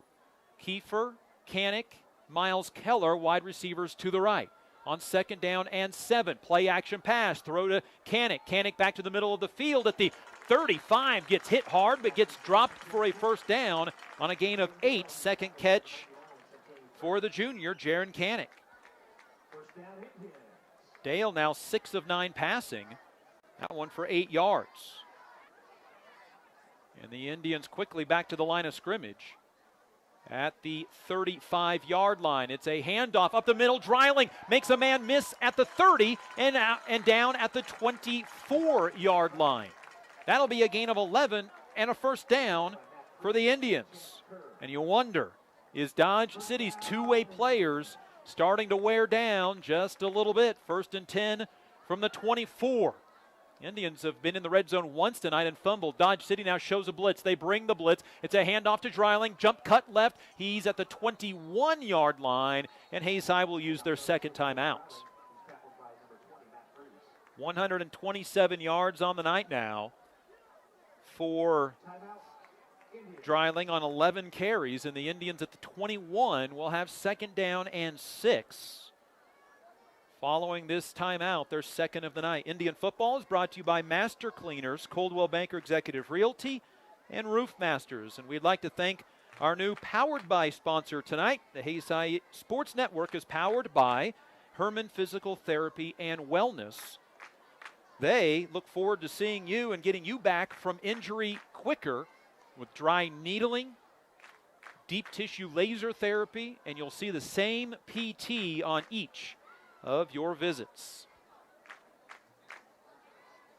Hayes High takes the timeout, has 1 left. We do have an opportunity here. Let's get you a Hayes Kalon scoreboard update. There's some good games going on tonight across the state. Lawrence High, St. Thomas Aquinas, big-time battle in 6A and 5A rankings. 6-point lead for Lawrence, 20-14 in the second quarter. McPherson and Buhler tied at 6 in the first quarter. That is a huge rivalry. Colby up on Russell 14-0. Hayes Kalon scoreboard update for the green grass you won in the spring. It all starts with spraying in the fall. 2nd and 6 from the Dodge City 21. Hayes High up 17-0, looking for more with 66 seconds to go in the first half. Play action pass. Dale throwing to the sideline, and Kiefer was open, but Dale got hit as he threw and overshoots his intended receiver. I don't know if Kiefer scores, but he gets a 1st down. But Dale got hit right in the chest as he was unloading that football, and it made it float a little high. 3rd and 6 for the Indians. They are 1 for 5 on 3rd downs tonight. Miles Keller runs from the far right sideline to the near left sideline, joining Jaron Canick on that side of the field, the skinny side. 3rd and 6, Kiefer one-on-one coverage on the right side of the field. Dale will turn, play action pass, roll out to his right, look for Salmons. Salmons at the 20, and he gets hit head on and driven backwards, and he fights off the tackle. Forward progress to the 19, and what does Hayes High do? They gain just 2. They're trying to go deep, but everything was covered. Salmons with the 4th catch for him of the half, his season, and his career. Had just a unique and brutal leg injury, missed his freshman season. They thought he might miss his sophomore season, but did not. Indians have about 5-second differential on the game clock to play clock. They do have to run a play, take a timeout, do something here on 4th down and 6. They'll shotgun snap. It's a play action pass looking for the end zone. Canick gets run into and no flag. It's incomplete, and the Indians turn it over on downs. Well, there's a lot of confusion before that ball was snapped. And the Indians turn it over on downs. For a second time tonight, Hayes High electing not to take their final timeout, and the Red Demons get the football back. With 10 seconds to go in half number 1, the Indians get to the red zone twice tonight. They fumble once and turn it over on downs. That's been an issue for Hayes High. They are now 7 of 13 from the red zone. 6 rushing touchdowns, 1 passing touchdown from the red zone, but they've turned the ball over 3 times on downs, thrown an interception, missed a field goal, and have fumbled tonight as well.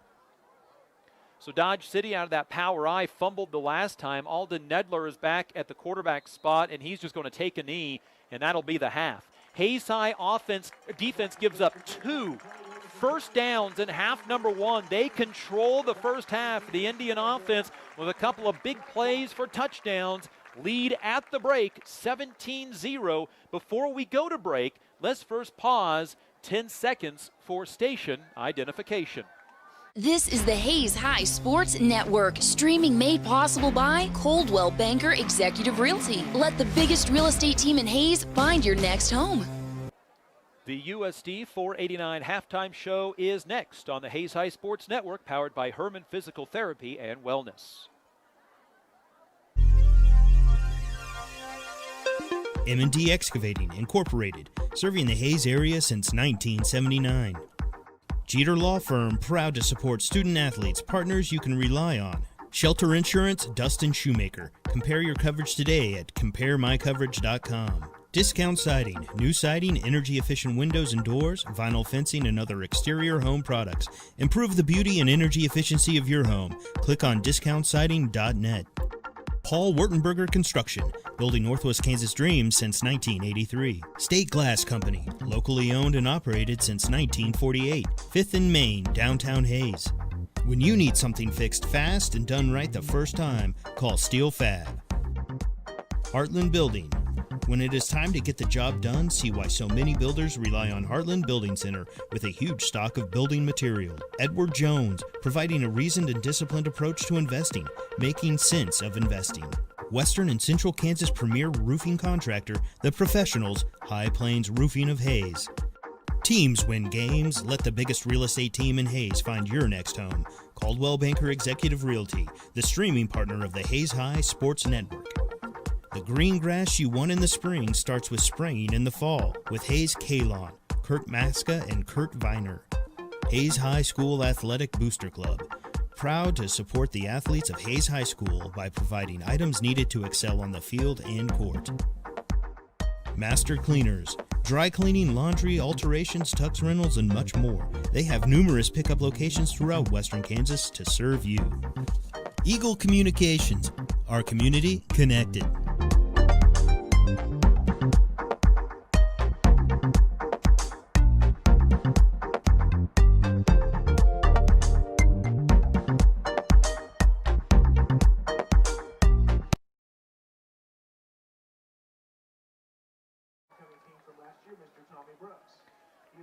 Hayes High leads Dodge City at 17-0 score at halftime, and Lewis Field Stadium. It is homecoming night tonight, and they're doing the announcement of the King and Queen candidates during the current time, introducing last year's King and Queen, and then they'll move on to the current candidates. And Have the crowning here in just a little bit. Hayes High leads 17-0 in the defense, doing their thing again, allowing just 36 yards of offense, 14 rush yards, 19 passing yards.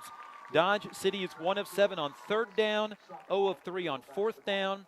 Hayes High 239 yards of offense, 167 rushing, 72 passing. Hayes High 1 of 6 on third down, 0 of 2 on fourth down. Each team with a fumble tonight. Dodge City just 1 penalty for 5 yards. The Hayes High Indians have 3 penalties for 40 yards. The Hayes High Indians, 1 half in the books, lead the Dodge City Red Demons 17-0. We'll step aside on the USD 489 halftime show. When we come back, we'll catch up with the cross-country coach, Gerald Harris, find out how the season is going. That's on the way on the Hayes High Sports Network, powered by Herman Physical Therapy and Wellness. M&D Excavating, Incorporated, serving the Hayes area since 1979. Jeter Law Firm, proud to support student athletes, partners you can rely on. Shelter Insurance, Dustin Shoemaker. Compare your coverage today at CompareMyCoverage.com. Discount Siding, new siding, energy-efficient windows and doors, vinyl fencing, and other exterior home products. Improve the beauty and energy efficiency of your home. Click on discountsiding.net. Paul Wurtenberger Construction, building Northwest Kansas dreams since 1983. State Glass Company, locally owned and operated since 1948. 5th and Main, downtown Hayes. Adams, Brown, Barron, and Ball, your trusted advisors providing you with commitment, experience, and integrity.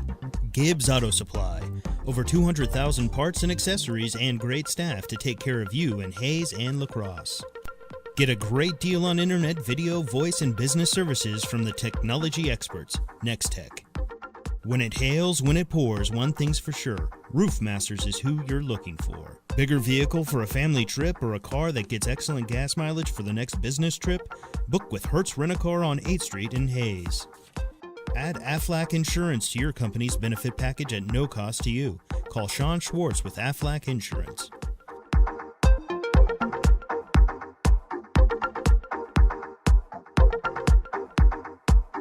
Back on the USD 489 halftime show, our spotlight this week shines on the Hayes High Cross Country program. We're joined by Coach Gerald Harris. Coach, good to talk to you again, and let's get an update on your season. Hey, Dustin. Hey, thanks for being here. Hey, we're so blessed to have a season this year. I kind of was telling the kids yesterday in our meeting on Facebook, I belong to a coaches association, and it's amazing the number of coaches that are posting things like, finally got to meet my kids today. Finally got to work them out. We get to meet with them twice a week, and then they're only limited to duels. And, you know, we've had a normal season overall, so we've been so blessed to have a great season so far, and we're running well right now. We are running really, really well. Our girls are as deep as we've ever had. We went to some JV meets at Heston. We took, a lot of our girls medaled at Heston. We went to McPherson. We took 8 of 10 JV medals, and the girls got beat by Dodge, but we medaled quite a few there. Then we go to Junction last weekend, and the girls get third behind a really strong Dodge City team, a really good Cape and Mount Carmel team. And then the JV girls, they win it easily by taking 8 of 15 medals. So we got as much depth on the girls' side as we ever have. And on the guys' side, it's a youth movement, man, right now. It's a youth movement. We got 4 guys running varsity for us right now. Leo Hernandez has been our lead runner. Elijah McCullough, another little freshman, has been our number 3. We got Lane DeWalt that's been in there for us. We got Ty Dempsey. Then you sprinkle in Matt Dempsey and Landon Viagra and Damon Lang. And Zachary Chance and Fernando Zarate. We've been really running well this year. One of the questions I have to ask every coach, unfortunately, is how has COVID-19 and the requirements or suggestions affected cross country?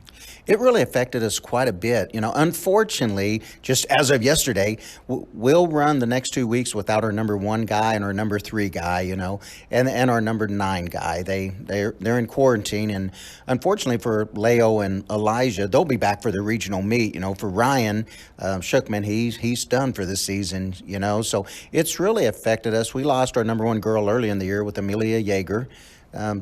But just, you know, we've always preached family on our cross country program. And this year I'm having to say, spread out, get away from each other, put your mask up. It's really been a chore. Then even when we hosted our meet, especially once it was snuck out that's the site of 1 and 2A state this year, I had 8 teams that week of try to get into our meet.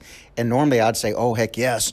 But we had to say no this year because I already had 360 runners. I had 70 to 90 in every race. And, we did the smart thing. We called them up to the start at the last second, shot the gun, so we try to keep everybody safe. But I had to turn away a lot of people this year, and I didn't want to. Getting close to the postseason for your season, and I say postseason. WAC is one of those I consider, but the WAC race and then regionals is coming up. Fill us in on what's to come. Oh, we're really excited. On the guys' side, we're going to get beat up at WAC this year. We won't have our number 1 and number 3, and I thought we were setting 4th or 5th going in. That'll kind of solidify the 5th. We can't touch Dodge City's numbers and Great Bend's talent, and so we're going to get beat up there a little bit there. But come regional time, we've taken last at our regional times the last two years. This year we're going to go in and we're going to shoot for the top 5, and if a team's under quarantine or somebody, we're going to sneak up from there. On the girls side, I think we got 3rd locked in unless somebody falters. Dodge City's got a deep, good team this year, and then Great Bend's always good, and then I have it picked as us. Then I got Garden, and then Liberal. And then like I said, on the guys' side, we're going in there as 5th. But come regional time, I got our girls setting 3rd right now, behind a very, very good number 2 in the state May South team, and then the Great Bend team, and then I really think it's us and Salina South battling for that 3rd spot. Salina South's a sneaky team. They have not ran at full strength yet this year because of quarantine or somebody having a military day or just somebody sick. So we haven't seen their best yet. But we're excited. We're really excited to get that regional meet. And state will be in Wichita this year, not at Rimrock. KU didn't really want anything to do with the high school this year, which is understandable. So our state side has moved, but we're really excited with the potential that we have these next few weeks. You mentioned this year's kind of been a youth movement. Do you have some seniors to talk about? Oh, I really do. And, on the youth movement side, too, this upcoming week, we will run 4 freshman girls and 3 sophomore girls in our varsity. But we've had 4 seniors that they've all dabbled with varsity for us, and their leadership has been unheard of. But we got Zachary Chance and Fernando Zarate on the guys' side. Good silent leaders. They lead by example, and the kids like them and they follow them. And then Christina Leos and Claire Shippey. Claire's also my student aide, so she's in charge of updating mileage, getting the cross-country book ready. And those seniors have just been phenomenal. They show up every day with a smile on their face. I don't think any of them missed from June 1st when we started our summer runs, and they just show up and they care about the other kids. If somebody needs a ride home, you'll see one of them giving them a lift. If somebody's down a little bit, you'll see one of them over talking to them. So they are just great kids that we're going to miss tremendously next year. One of the questions I always ask pretty much every one of the coaches is what has to happen in the summertime or in the off season for, now in this example, cross country to take another step? Yeah, really, it's all about the miles. And then it's kind of, since our kids were in lockdown since last April, they were so excited. We started our runs a little earlier this summer. We started June 1st, and we went Monday, Tuesday, and Thursday. And then I was floored on day 1 when I show up, and we have 32 kids. And I'm like, well, okay, this will trim down a little bit. The next day, we still had 30. Our low this summer was 24 kids, and our high was 32. So it's all about the summer mileage and having fun with it. We don't push the kids during the summer. They show up, and we kind of give them options, and we send them on a course. And if they want to run 2 miles that day, they run 2. If they want to run 5, and I think it's smart of them, I'll let them run 5. But it's all about the base. And this year, we've got the best base that we've ever had, and I think it's really showing in our results so far. Coach, appreciate the time. Good luck rest of the season. Thanks, Dustin. We appreciate it. Coach Gerald Harris of the Hayes High Cross Country team. Their WAC meet coming up, regionals on the way as well, and hopefully for a bunch of them, state also by the end of the year. We'll take a break on the halftime show brought to you by USD 489. Up next, our happenings at Hayes High School on the Hayes High Sports Network, powered by Herman Physical Therapy and Wellness.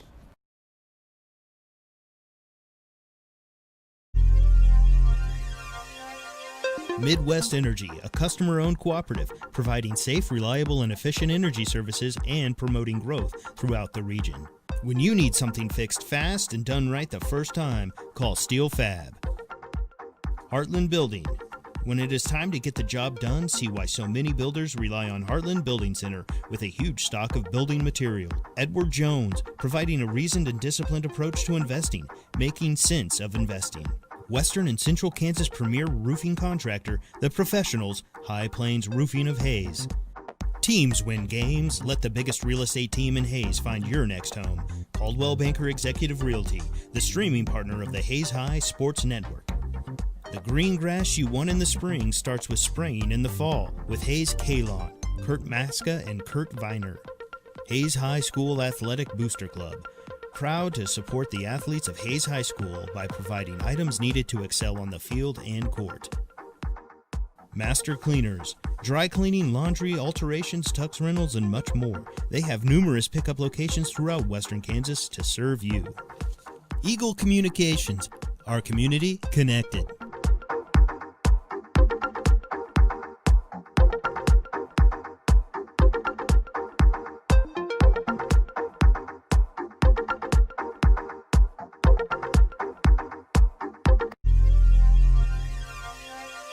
Midwest Energy, a customer-owned cooperative providing safe, reliable, and efficient energy services and promoting growth throughout the region.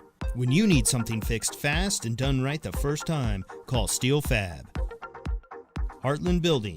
When it is time to get the job done, see why so many builders rely on Heartland Building Center with a huge stock of building material. Edward Jones, providing a reasoned and disciplined approach to investing, making sense of investing. Western and Central Kansas premier roofing contractor, The Professionals, High Plains Roofing of Hayes. Teams win games. Let the biggest real estate team in Hayes find your next home. Coldwell Banker Executive Realty, the streaming partner of the Hayes High Sports Network. The green grass you want in the spring starts with spraying in the fall with Hayes K-Lawn, Kurt Maska and Kurt Viner. Hayes High School Athletic Booster Club. Proud to support the athletes of Hayes High School by providing items needed to excel on the field and court. Master Cleaners. Dry cleaning, laundry, alterations, tux rentals, and much more. They have numerous pickup locations throughout Western Kansas to serve you. Eagle Communications. Our community connected. Adams, Brown, Barron, and Ball, your trusted advisors providing you with commitment, experience, and integrity. Gibbs Auto Supply. Over 200,000 parts and accessories and great staff to take care of you in Hayes and La Crosse. Get a great deal on internet, video, voice, and business services from the technology experts, Nextech. When it hails, when it pours, one thing's for sure. Roof Masters is who you're looking for. Bigger vehicle for a family trip or a car that gets excellent gas mileage for the next business trip? Book with Hertz Rent-A-Car on 8th Street in Hayes. Add Aflac Insurance to your company's benefit package at no cost to you. Call Sean Schwartz with Aflac Insurance. Back to Lewis Field Stadium on the USD 489 halftime show. Let's take a look at the happenings at Hayes High School. The Hayes High volleyball team won their final match of the season that will be played at home. The Indians swept Larned in 3 sets in the best of 3 out of 5 match. On Tuesday, the Hayes High girls volleyball team was 0-2 in their home triangular, losing to Liberal and then to state-ranked Phillipsburg in 3 sets. The volleyball team is at the WAC tourney in Great Bend next Saturday. The Hayes High boys soccer team lost 4-0 to Liberal on Thursday at the Hayes High field. Soccer team is in Baldwin for a noon game tomorrow. They will be off then until next Saturday. The Hayes High girls golf team wrapped up their very successful regular season with yet another tournament win on Tuesday. The Indians took the Great Bend Invitational by 25 strokes. The Indians, who wrapped up the Western Athletic Conference title, have won 6 of their 8 tournaments this fall, and the Indians claimed the top 4 spots at Tuesday's tournament. Talia McRae was the top medalist with an 85. Sophia Garrison and Katie Dinkle shot 86 for second and third, and Abby Norris was fourth with an 87. McRae is the Western Athletic Conference Player of the Year. Garrison and Dinkle were first team in all WAC, and Abby Norris and Sierra Smith honorable mention. Mark Watts is the WAC Coach of the Year. Congratulations to the girls golf team. The Indians are in Wichita for their regional on Monday. In cross country, the Hayes High girls finished third and the boys fifth at the Bob Schmeckel Cross Country Invitational at Milford Lake on Saturday morning. The Indian girls were led by sophomore Amelia Yeager, who finished ninth.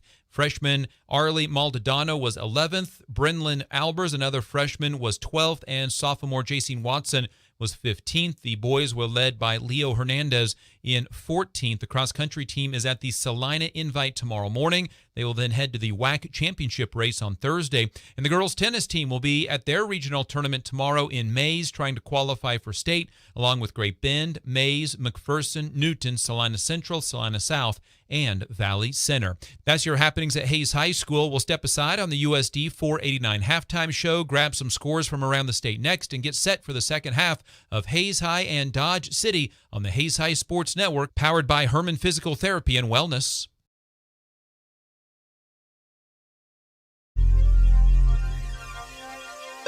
M&D Excavating, Incorporated, serving the Hayes area since 1979.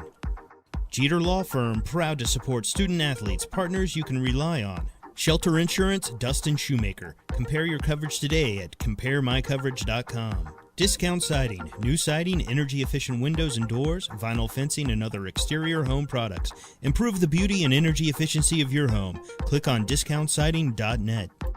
Paul Wurtenberger Construction, building Northwest Kansas dreams since 1983. State Glass Company, locally owned and operated since 1948. 5th and Main, downtown Hayes. Adams, Brown, Barron & Ball, your trusted advisors providing you with commitment, experience, and integrity. Gibbs Auto Supply, over 200,000 parts and accessories and great staff to take care of you in Hayes and La Crosse. Get a great deal on internet, video, voice, and business services from the technology experts, Nextech. When it hails, when it pours, one thing's for sure, Roof Masters is who you're looking for. Bigger vehicle for a family trip or a car that gets excellent gas mileage for the next business trip? Book with Hertz Rent-A-Car on 8th Street in Hayes. Add Aflac Insurance to your company's benefit package at no cost to you. Call Sean Schwartz with Aflac Insurance.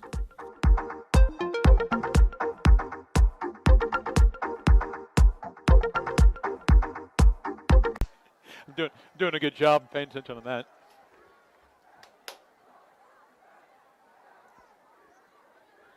This is the Hayes High Sports Network. 0 lead for the Hayes High Indians entering the second half on the Hayes High Sports Network, powered by Herman Physical Therapy and Wellness. This is the USD 489 halftime show. Dylan Dreiling with 11 carries, 127 yards, and a touchdown. That big 79-yard tote to start the game. Jordan Dale has 6 carries, 32 yards. Jaron Canick, 1 carry, 8 yards.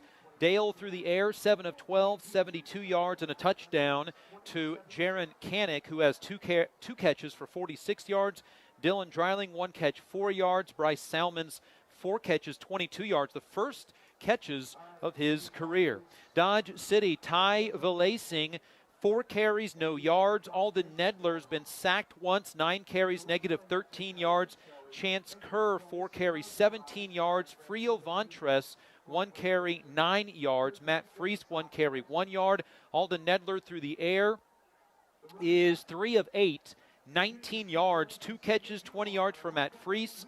1 catch for negative 1 yard by Gavin Jones. The Indians giving up 36 yards at halftime. This has been the USD 489 halftime show. USD 489 growing together. Let's get some scores on the Hayes Kalon scoreboard update, and there are some interesting scores from around the state.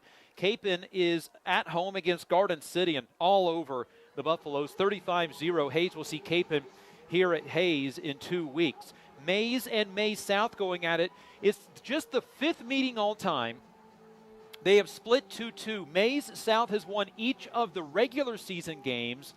Mays High School has won all of the postseason games. At halftime, Mays South leads Mays 21-10. Mays is number 1 in the West half standings. Hayes High sees Mays South next week. We'll keep our eye on that score. How about the T&P Monarchs looking for a 5th win in a row and likely locking up a playoff spot tonight if they win? Monarchs are up 27-6 on a long road trip to Southwestern Heights, right in between Kismet and Plains, almost to Liberal. Indians can sympathize with that trip. Other scores from around the state of Kansas. Victoria trying to stage a comeback. They trail at halftime against Wilson 26-24. Phillipsburg up on Minneapolis 20-8. We give you this score for this reason. Highland Park is up on Topeka West 38-18. The Scots of Highland Park are trying to snap a 54-game losing streak. Yeah, 54-game losing streak, and the Scots lead at halftime, trying to hold on 38-18. Other scores, we told you that it might be close between Mill Valley and Olathe West because it was 14-14. No longer. Olathe West up 48-14 at halftime.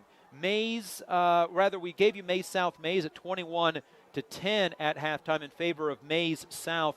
Other scores, Bishop Miege getting tested by Wamego. 4A number 1 Bishop Miege has lost twice already. They're up at halftime 21-14 against Wamego. Thunder Ridge and Osborne, our area game of the week over on 101.9 The Bull. We welcome back Jacob Brubaker doing that game for us. That's a 6-6 tie at halftime. La Crosse, their first year of 8-man football at halftime, up on Kinsley 32-8. And I told you to watch out for this one. Salina South and Hutchinson. South leads at halftime 17-14. Had a feeling Salina South, who has had some issues with the number of kids in quarantine throughout the year, might have something tonight for Hutchinson, and they lead by 3 at halftime. We'll continue to get you scores as the night goes along. That's the Hayes Kalon scoreboard update. For the green grass you won in the spring, it all starts with spraying in the fall by Hayes Kalon. Third quarter, Plainville up on Smith Center 7-6. We have not gotten a Great Bend and Liberal score. The line drive kick by Jack Fields bounces off running back Ty Vilasing, who then falls on the ball about 8 yards down the field, and Dodge City takes over at their own 47-yard line. Dodge City with 36 yards of offense on 8 series. Now, to be fair, series number 8 was a knee for the end of the first half, but it was a series nonetheless. Matt Freese, the wide receiver to the right side, 1 carry tonight for 1 yard, 20 yards on 2 receptions. Alden Nedler back at the quarterback position, has a wide receiver left as well. Nedler wants to throw to Freese. Pump fake now under some pressure. Tucks and runs back to the right side, and he'll get taken down. Gavin Hazelhorst with the tackle for loss on a loss of 1. It's a sack number 2 of the night on Alden Nedler, a loss of 1 back to the 46-yard line. Gavin Hazelhorst with another sack. That is his 5th of the year, and now total 14th tackle for loss.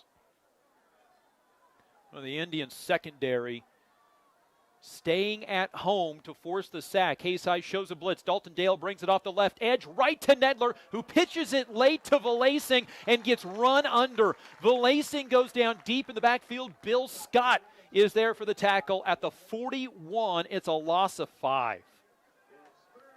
And it's 3rd down and long for Dodge City again. This will be 3rd and 16. For a Red Demons team that was 1 for 7. Boy, if you thought the Hayes High Indian defense was going to back off with a 17-0 lead, you were wrong at least through 2 plays. Shotgun for Nedler, running back to his right and behind him. Indians show a blitz. They bring a blitz right up the middle. Trying to throw deep and caught by the H-back. Gavin Jones may have a first down, and he does, right on the marker on a gain of 16 to the Hayes High Indian 38-yard line. Indians brought the blitz. Jones ran to where the blitz was, and the Hayes High Indians give up a conversion on 3rd and 16 for 16 yards. That's almost half as many yards as Dodge City had in the entire first half. They had 2 first downs in the first half. That's their 3rd. Into Hayes High territory at the 38. Fake toss left, runs to the right. The Indians have seen that play just way too many times.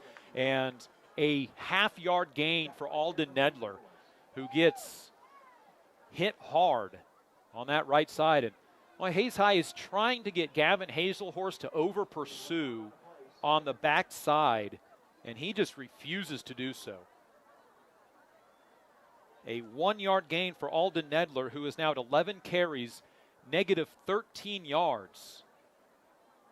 2nd and 9 for the Red Demons. Opening drive of the second half, Hayes High 17-0 lead. Touchdowns of 79 and 38 yards in half number 1. Indians bring a blitz. Dodge City tries to run away from it. Good pursuit by Wyatt Crane, and he pushes the running back out of bounds.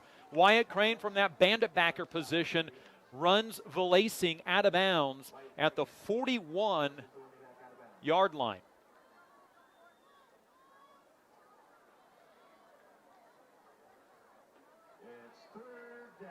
And third after a gain of 1 for Valacing.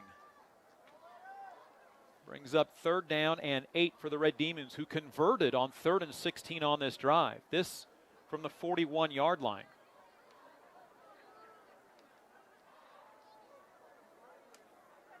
That conversion earlier went to the 43, not the 38. Hayes High shows and brings another blitz right up the middle. The Indians trying to get to Nedler, who drops back. He gets popped up in the air, and it's going to be dropped. 2 Hayes High Indians were there, Trey Adams and Dalton Dale. Oh, my. Myers dove at the ball. He got the arm of Nedler, popped it up in the air, and Hayes High had 2 guys going for it. Adams jumped up to get it, did not see Dale coming from the other side, and Trey Adams' arms goes out to his side, and he slaps the side of his legs. Oh, Indians had it. 4th down for Dodge City. They'll go for it on 4th and 8. They are 0 for 3 on 4th down tonight. 5 of 17 on the year, and the center never snapped the ball, and everybody else moved. Alejandro Cherez apparently forgot the snap count. Just the 2nd penalty tonight for Dodge City for a total of 10 yards. And now Dodge City will bring on the punting unit.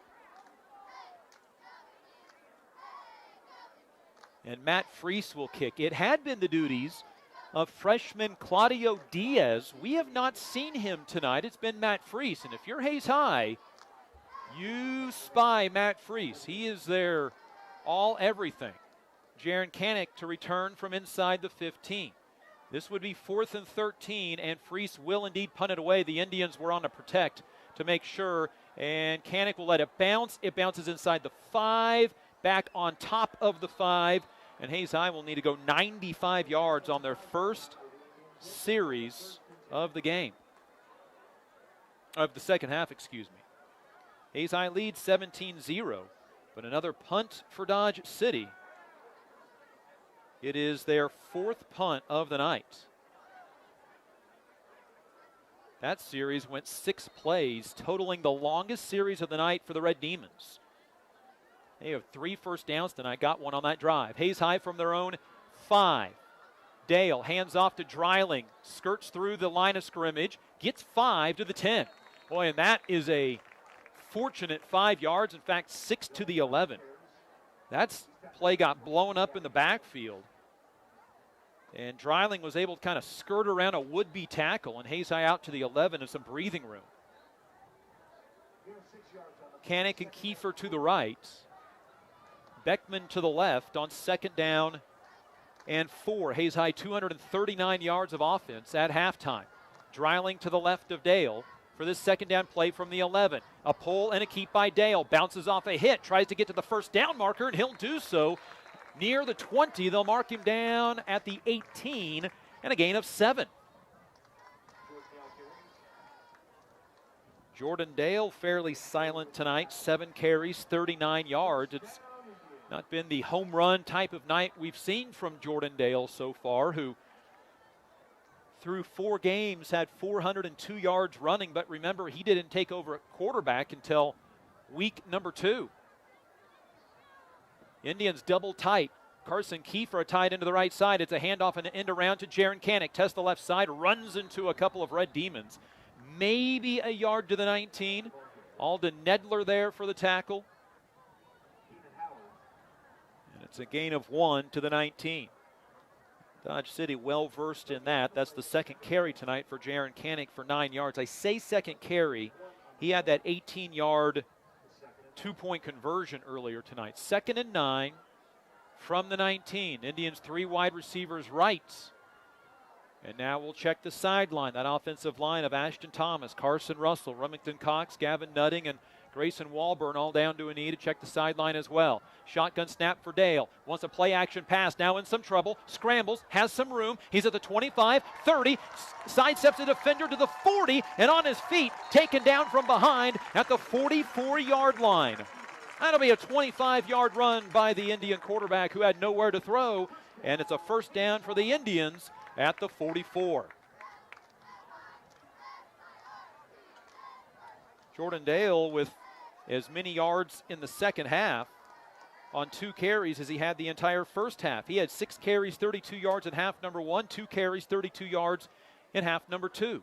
Indians moving at the 44, leading 17-0, 7.5 to go in quarter number 3. Dreiling runs left, back to the right, tried to jump back out to the left side, and then gets taken down from behind. That's a great tackle by Gavin Jones from behind for a loss of 1.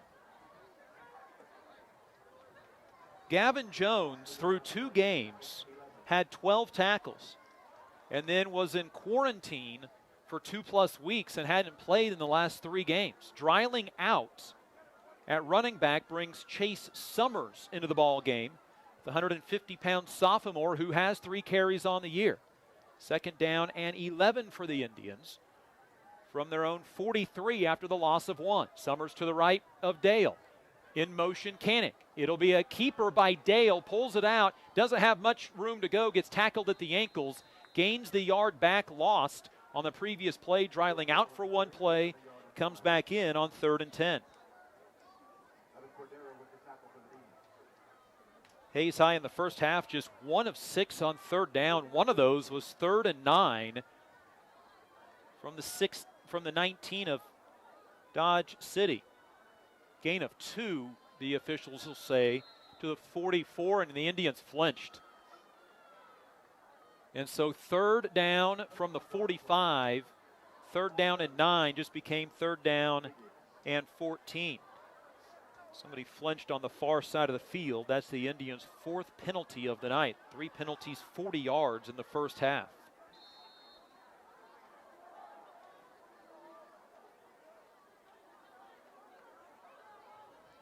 These High's 3rd down conversion attempts tonight have been long. Against Garden City 2 weeks ago, they were 7 of 13. This is 3rd and 14. Shotgun snap. Dale has time to throw. Steps up in the pocket. Now being chased. Throws late. Looking for the wheel route and can't get it on the left side of the field to Miles Keller. Incomplete. Dodge City has gotten into the backfield on a fair amount of plays tonight. Not really allowing Dale much time to throw. And Jordan comes out hobbling just a little bit following that play to the sideline. So the Indians to punt on their first drive of the second half, just as Dodge City did. This will be the Indians' 4th punt of the night, but they moved the ball from their own 5 out to near the 40. That's one thing Coach Tony Crow tried to stress to the offense. Sometimes just get the ball, and Carson Kiefer gets run into. Is it 5 or 15? Now the punt is only about 10 yards. The official, is it a running into the kicker or is it a personal foul? Personal foul will be the 15 they need for the first down. Running into will just be 5 yards and a repeat of 4th down. Up to the official. Personal foul, roughing the kicker, and Hayes High gets a fresh set of downs and continues the drive in Red Demon territory. It was 4th and 14. The 15-yard penalty will make it a first down at the Dodge City 45-yard line, and their first drive of the second half continues. Well, not the way that you want it, but you take it nonetheless. And the Hayes High Indians lead 17-0. 6:05 to go in the third quarter. The first quarter featured 16 drives between the two teams. This is drive number 1 for Hayes High the half. Handoff Dreiling, goes left side, gets a block across the 45, down inside to the 42-yard line. It's a gain of 3. This is the Indians' longest sustained drive of the night. The 8th play of this drive coming up. He's taking some time in between plays in that 17-0 lead. They want to see that clock run at 5:35 in the third quarter. Swartz to the right side of the formation. Play action pass. Dreiling looking for Kiefer. Makes a nice catch over his helmet. 30. He's at the 25 and taken down just shy at the 26-yard line. Nice catch up and over his helmet. Dale had pressure, and it's a first down to the 26-yard line, a gain of 17. It's the first catch of the night for Carson Kiefer, his 13th of the year. Kiefer, one of the leading receivers in the Western Athletic Conference. He's 3rd in yards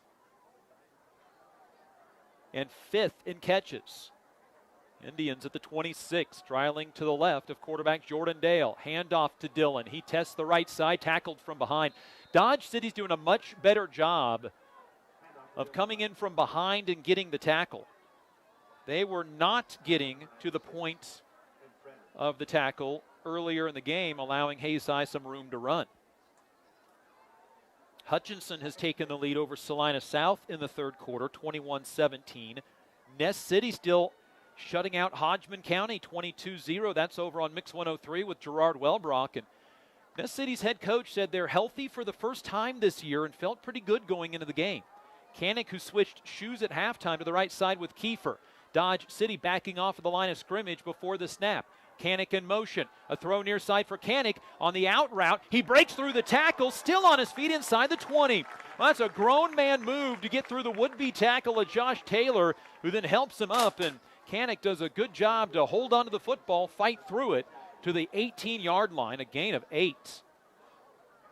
That was a new install this week for the Indians. 97 yards for the Indians passing tonight for Jordan Dale. Canick's 3rd catch for 54 yards. 3rd down and 2, the shortest conversion attempt tonight for the Indians. The diesel package in, Spray and Hazelhorst into the backfield. It is a run out by Dreiling to the left side, outruns the defense to the 10, to the 5, into the end zone, touchdown, Hayes High Indians. Dreiling ran around the defense and into the end zone for a second time tonight. Dylan Dreiling on 3rd down scores from 18 yards out, and the Hayes High Indians take a 23-0 lead on a 3rd down touchdown, just their 3rd of the season. When you talk about penalties, Dodge City stopped the Indians, but then a roughing the kicker penalty gave Hayes High the ball back. Jack Fields' extra points drifting left is no good. And so we remain at a 23-0 score. So on 3rd down, Dreiling scores for a 2nd time tonight. It is Dillon's 6th touchdown rushing on the year. And in the conference standings, puts him 1 behind teammate Jordan Dale. That's the Indians' first score on from the red zone tonight. They're 1 for 3 in the red zone scoring. So at 23-0, Hayes High is an easy, well, I say easy. If you score touchdowns, you add 6. You never count anything past that. But you're looking at 35-0 in the third quarter. But nonetheless, 23-0, Hayes High up on Dodge City. Indian football brought to you by Hayes High Athletic Booster Club, Shelter Insurance Agent Dustin Shoemaker, USD 489, and High Plains Roofing. Indians trying to move to 5-0 for the first time since 2014. That is the last time the Indians wore the Western Athletic Conference crown, something that they can claim tonight outright and sweep the WAC. Then the Indians get easily their biggest test of the year, going to Maize South next week, hosting Capon in week 8. Of course, everything always to be determined. Maize South and Maize going at it tonight. And at halftime, that was Maize south with the lead. Hayes could leave here as the number 1 seed in the west half of 5A with 2 weeks to go. Pooch kick comes near side, and it's going to be taken by one of the upbacks that Gavin Myers will tackle promptly. Dylan Smith, the wide receiver, tried to make the most of his return and got it to the 35. Well, the coaches for Hayes High wanted to keep the ball away and out of the hands of Matt Freese, and Jack Fields has done that with a series of squib and pooch kicks to the sidelines and away from Freese, and Dodge City has not responded. 3:58 to go in the third quarter. Dodge City's second drive. Remember, in the first quarter, there were 8 total drives and 16 total in the entire first half.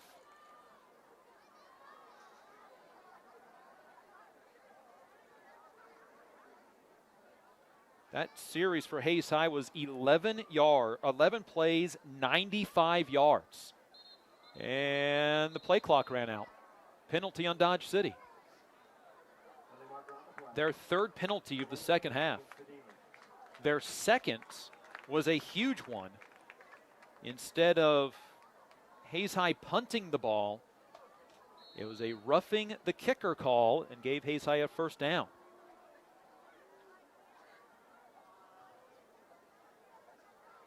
So Nedler will take the shotgun snap, drop back to pass, has all day to throw over the middle, and it's incomplete. Intended for the previous returner, Dylan Smith, but well over the top of his head and incomplete. Nedler 4 for 11 for 35 yards. In limited action at quarterback this year, the senior came in at 4 for 12, and what a story Alden Nedler is. He tore up his knee in the playoffs last year. All of the ligaments, ACL, MCL, PCL. He made his way back for this season. 2nd and 10 for the Red Demons from their own 30. Hayes leading 23-0, 3:52 to go, third quarter. Hayes shows blitz. Dodge City has a busted play. Nedler running away from Dale, now throws late. The Indians tracking it, and it's incomplete. That could be offensive pass interference. Wyatt Crane was going up for it, and Ty Valacing, the running back, grabbed a hold of his shoulder pads and turned him around. That could have been offensive pass interference. As it is, incomplete. Valacing was supposed to run to the right, or Nedler turned the wrong way, but all of a sudden Dalton Dale was in his face, and Nedler just had to throw it in the air, and his running back, Valacing, the intended wide receiver, did a good job to make sure that Hayes High did not intercept it. Nedler back to the traditional shotgun now. 3 right, 1 left. They're to their spread. Nedler under pressure. Immediately goes down. The Indians bring the blitz and get there. Trey Adams comes untouched into the backfield and gets the sack for Trey Adams, his 3rd of the season. And the Indians will force a punt on 3 plays. It's a loss back to the 23-yard line. It's a loss of 7. And that time, Nedler very slow to get up. And a rough night for the senior. Matt Freese on to punt. Trey Adams' 8th career sack, 3rd of the season. It's a slow snap, and it's a short punt that Canick will return from the 45. Test the left side 50 and taken down there. So the Indians will get good starting field position. They'll mark it at the Hayes High own 49, and Dodge City started with a 5-yard penalty and went backwards from there. Hayes High defense has been spectacular once again. They get their 3rd sack of the night. Hayes High's first series was kept alive because of a penalty that they later scored on, trialing a 2nd touchdown rush tonight. Handoff, Dreiling, test the middle of the field across the 50 to the other 49-yard line. Gain of 2, that's 155 yards on 17 carries tonight for Dylan Dreiling. Probably worth noting that earlier this year against Great Bend, Jordan Dale became the first 200-yard rusher since Alex Delton back in the 2014 season, the last time Hayes High won the conference crown.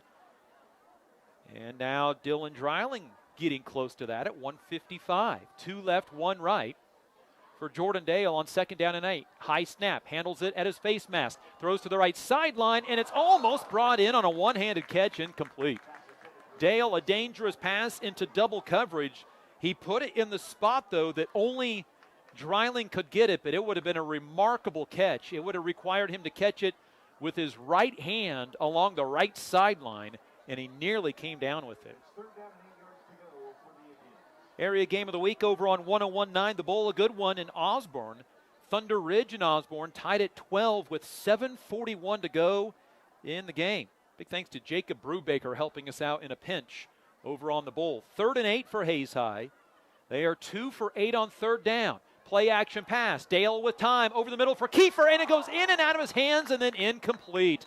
And a flag on the play, 2 of them.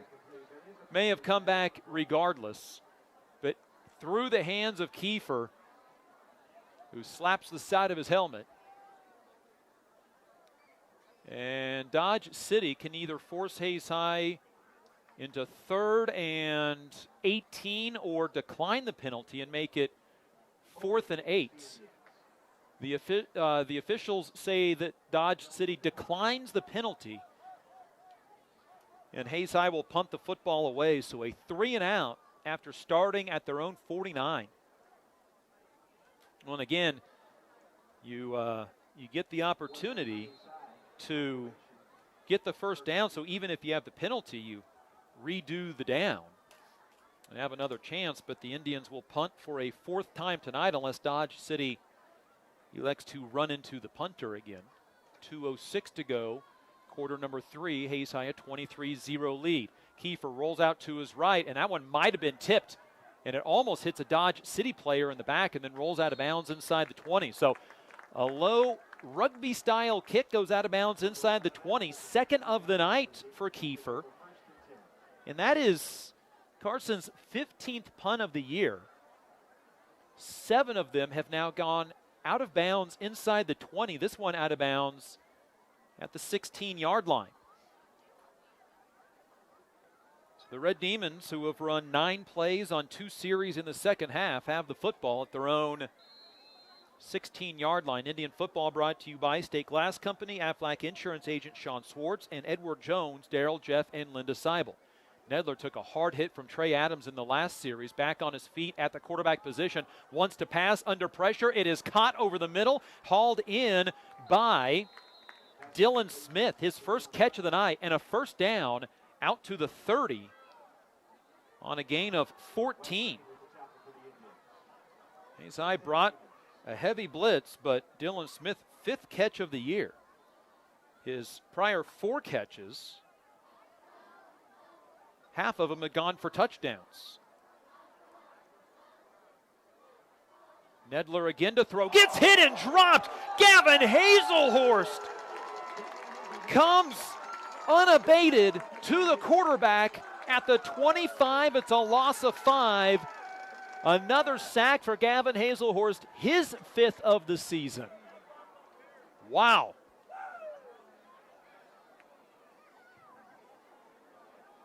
Hazelhorst sacked again, or rather Nedler sacked again.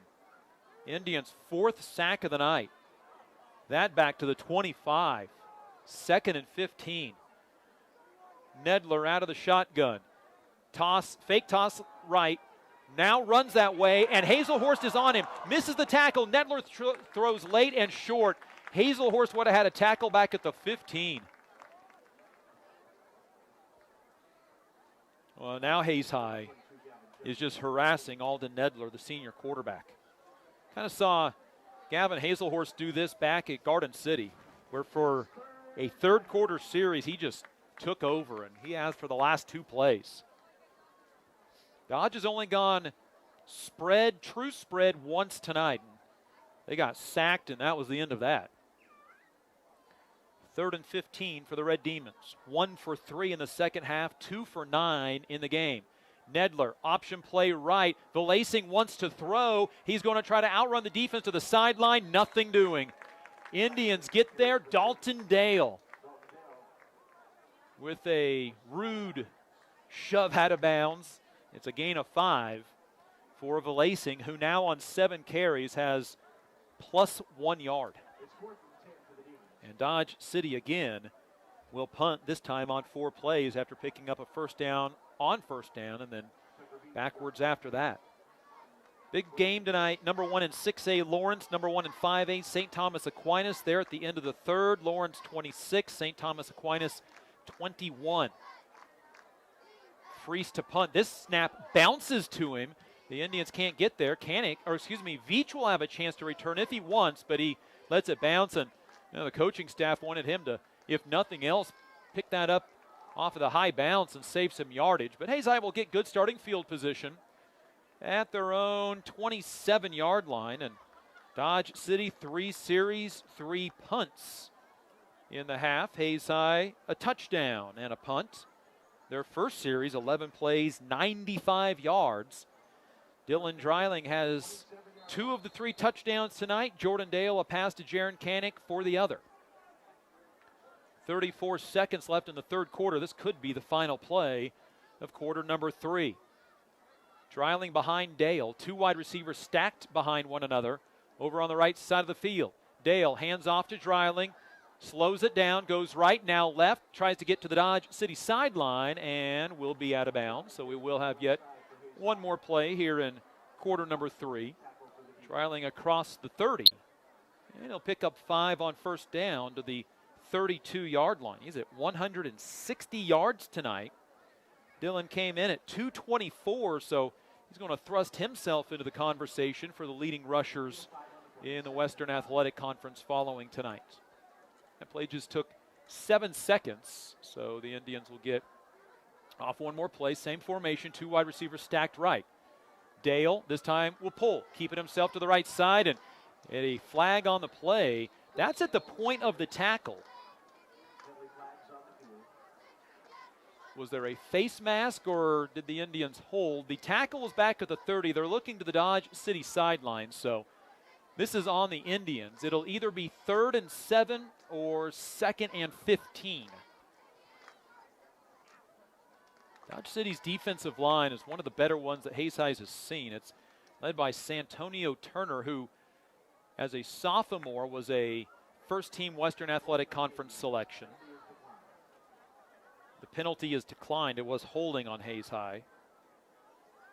3rd and 7 coming up for the Indians, and Hayes High can elect to let this clock wind down and end the quarter. They look like they want to go for it. Santonio Turner is a transfer from Liberal from his freshman to sophomore year. Parents moved for jobs. 2 right, 1 left. Dale, play action, roll out right. Looks for Salmons, and he gets hit underneath the legs by Matt Freese. And the Indians will lose a yard on the completion. And Dale took a hard shot, and boy, he is grabbing his lower back. Oh my. Well, that play did not do well for the Indians at all, and the end of the third quarter is here. We'll step aside and see if we can get an update on Jordan Dale's. We go to break with the Indians leading 23-0 at the end of 3 on the Hayes High Sports Network, powered by Herman Physical Therapy and Wellness. Get a great deal on internet, video, voice, and business services from the technology experts, Nextech. When it hails, when it pours, one thing's for sure. Roof Masters is who you're looking for. Bigger vehicle for a family trip or a car that gets excellent gas mileage for the next business trip? Book with Hertz Rent-A-Car on 8th Street in Hayes. Add Aflac Insurance to your company's benefit package at no cost to you. Call Sean Schwartz with Aflac Insurance. Hayes High School Athletic Booster Club. Proud to support the athletes of Hayes High School by providing items needed to excel on the field and court. Master Cleaners, dry cleaning, laundry, alterations, tux rentals, and much more. They have numerous pickup locations throughout Western Kansas to serve you.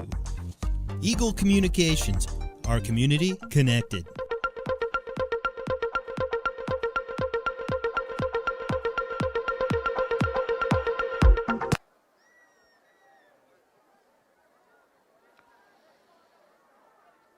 After the loss of 1, Hayes High will punt, and Jordan Dale getting the attention of the training staff to the near side. He came out holding his lower back, took a shot getting rid of the football on the previous play. Kiefer to punt for the 5th time tonight. Hayes High got 5 yards on first down, but nothing after. Kiefer straight on punt this time. End over end punt that is off the left side of his foot and out of bounds. This will be one of his shorter punts of the year. So Hayes High, 11-play touchdown drive, covered 95 yards to open the half. That have gone 3 and out on their last 2, and they've done enough to keep the Dodge City defense, or Dodge City offense, on the wrong side of the field, and the Indian defense has done the rest. Red Demons start at their own 48. That was a 20-yard punt, the shortest of the season for Kiefer. Handoff goes to Kerr. Big hole left side into the secondary at the 40 and goes down. The fullback in Hayes High territory at the 36. And now a flag after the play coming in. So it's a gain to the 36, a gain of 16, but hold on. Dodge City's best play tonight has been that fullback counter. They just haven't gone to it much. Went to the 36 on the run. I don't know that I said that correctly.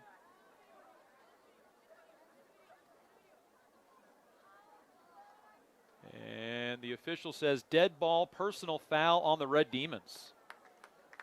So they do get the 16 yards. Chance Kerr, the fullback, 5 carries, 33 yards, but then the 15-yard penalty, the 4th penalty of the second half on Dodge City. We'll back the ball up. And it should be 1st and 10. There you go, guys.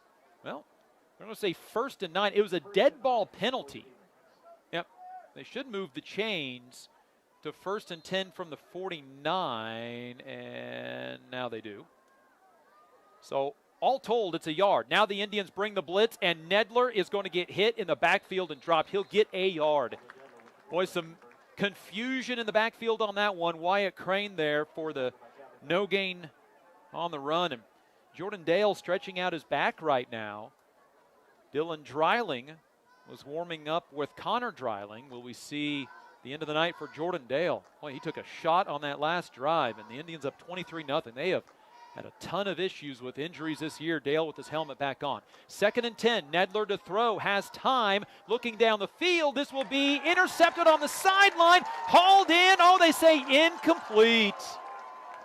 Brett Orth was inches from his 2nd interception of the season and nearly a 2nd of the night. Had one off his shoelaces earlier. That's incomplete. 3rd and 10 for the Red Demons. Remember, Dodge City, 16 yards on the first play of this drive, got a first down, but then a dead ball, 15-yard penalty, and they're back about where this drive started at the 49 instead of the 48. 3rd and 10 for Nedler. Hazelhorse coming out of a standing position. They run his way. Nedler now retreats, throws the other way, hit as he throws. That is caught over the middle by Matt Freese. What a catch. Or excuse me, that might have been Kerr, the fullback. I'm wrong all the way around. That was Jesus Lopez who came into the ball game. Hadn't seen his name all year. Nedler completes the pass to the Hayes High 32-yard line and a conversion for the Red Demons, who now run left side, valacing up the sideline to the 25, 24-yard line, and picks up 8. So Dodge City starting to put together some plays now. That 19-yard pass play to a player that we had not seen this year for Dodge City. Red Demons to the 24. 2nd down and 2 after that 8-yard run by Valacing. Nedler takes the snap, keeps it himself to the right side, gets the first down. He's at the 20, and Myers takes him down at the 17-yard line. Gain of 7 for Nedler. And Dodge City into Hayes High's red zone for the first time tonight. 10:44 remaining in the game. Indians up 23-0, trying to preserve the shutout at this point. And the Red Demons with their best drive of the night. I think Hayes High is going to take a timeout. They will. playing back on their heels just a little bit. Timeout in half number 2. Let's us thank Paul Wartenberger Construction, Master Cleaners, Coldwell Banker Executive Realty, our streaming partner, and Roof Masters. I tell you one thing that 2020 has done is allowed some great matchups across the state, and you don't want to see teams ever have to drop games. But there are several teams that have got together and said, you know what, we're going to make the best out of a situation. And so you get number 1 Lawrence in 6A and number 1 St. Thomas Aquinas in 5A going at it. That's a 32-27 lead for Lawrence with 7.5 minutes to go. Smith Center up on Plainville, 19-7. Mays and Mays South tied at 21 in the fourth quarter. So Mays South was up 21-10 at halftime. La Crosse up on Kinsley, 60-26. Also on the Hayes Kalon scoreboard update, Hanover, number 2 in 8-man, Division II. Clifton Clyde, number 4 in 8-man, Division I. They are going at it tonight because both of them lost their games this week. And Hanover is leading Clifton Clyde 28-12. Phillipsburg up 20-15 over Minneapolis in the fourth quarter. And Osborne in our area game of the week on 101.9 The Bull up 18-12 on Thunder Ridge with 1:20 to go in the game. Great game there. And Ness City up on Hodgman County 30-0. Gerard Welbrock bringing the Eagles some good luck. Nedler the throw on 1st and 10 from the red zone, looking for the corner of the end zone for the intended receiver Matt Freese, and it's incomplete. Brett Orth with some good coverage, incomplete. Indians almost intercepted a pass on the sideline. The officials ruled it out, and that's kept this drive going. Nedler now 6 for 17 for 68 yards. It's the 8th play of this drive, the most and the longest drive tonight by the Dodge City Red Demons. 2nd and 10 from the 17. Keeper by Nedler goes left side, runs into a pile of offensive and defensive linemen taken down at the ankles by Gavin Myers. No gain on the play. It's been a tough night for Alden Nedler. 16 carries, negative 18 yards. He's been sacked 4 times and hit hard. This is 3rd and 10 from the 17. Dodge City converted on 3rd and 10 earlier on this drive. Nedler with a running back to his right. Play action. Throws to the end zone for the receiver, Matt Freese, who goes up and hauls it in. So Dodge City had been 2 for 10 on 3rd down prior to this drive. They go 2 for 2 on the drive. Freese with the touchdown catch from 17 yards out. And Dodge City is onto the scoreboard for the first time tonight. 9:51 remaining, 23-6. Hayes High up, and Dodge City will go for 2. And I don't think Dodge City is in a must for a 2-point conversion right now. Nedler tosses left. It's a reverse to Freese. He is wrapped up in the backfield and dropped. 2-point conversion fails, and it's 23-6. So Nedler to Freese for the touchdown. That's a 48-yard touchdown drive by the Red Demons. On 9 plays. Their best drive of the night and best result, scoring a touchdown for the first time tonight.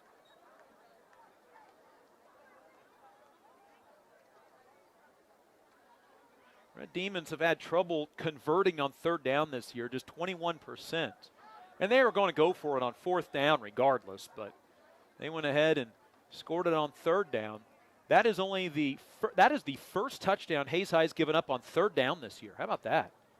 9:51 to go in the game, and Hayes High is going to bring the hands unit on, expecting Dodge City to go for a onside kick, but the way they're playing defense right now, they may not need to. So Kyler Beckman is out there, Dalen Swartz, Jaron Canick, Trey Adams, Dalton Dale, Carson Kiefer, Miles Keller, Wyatt Crane, Bryce Salmons for the Indians hands unit. Also out there, Remington Cox. And I'm not sure if we mentioned Dalton Dale. Not often do you put an offensive lineman, your center, out on the hands unit, but Remington Cox is a baseball player. Got some soft hands when it comes to fielding the ball. Does Dodge City go for the onside kick? They do not. They boot it long, and Veach is going to return from the 9. Set it up on the left hash and get hit at the 15-yard line. Good coverage by the Red Demons. And if you're, the Dodge City side of things, I don't know, as a football person myself, that's go ahead and kick it deep. Red Demons have only given up one big drive in the second half. 11 plays, 95 yards, but it was kept alive because of a roughing the punter call. Then 2 3-and-outs. Jordan Dale back at quarterback. Indians up 23-6, and Dreiling gets back to the line of scrimmage, forces his way forward to the 16 for a gain of 1. 19 carries for 161 yards and 2 scores tonight for Dylan Dreiling. Indians, we mentioned before, playing without Roy Maroney tonight. He is out with a hamstring issue. No telling when or if he'll be back. We do need to get a station ID. We're well past the top of the hour, so following this next play, we'll get that for you. Indians now into clock-killing mode.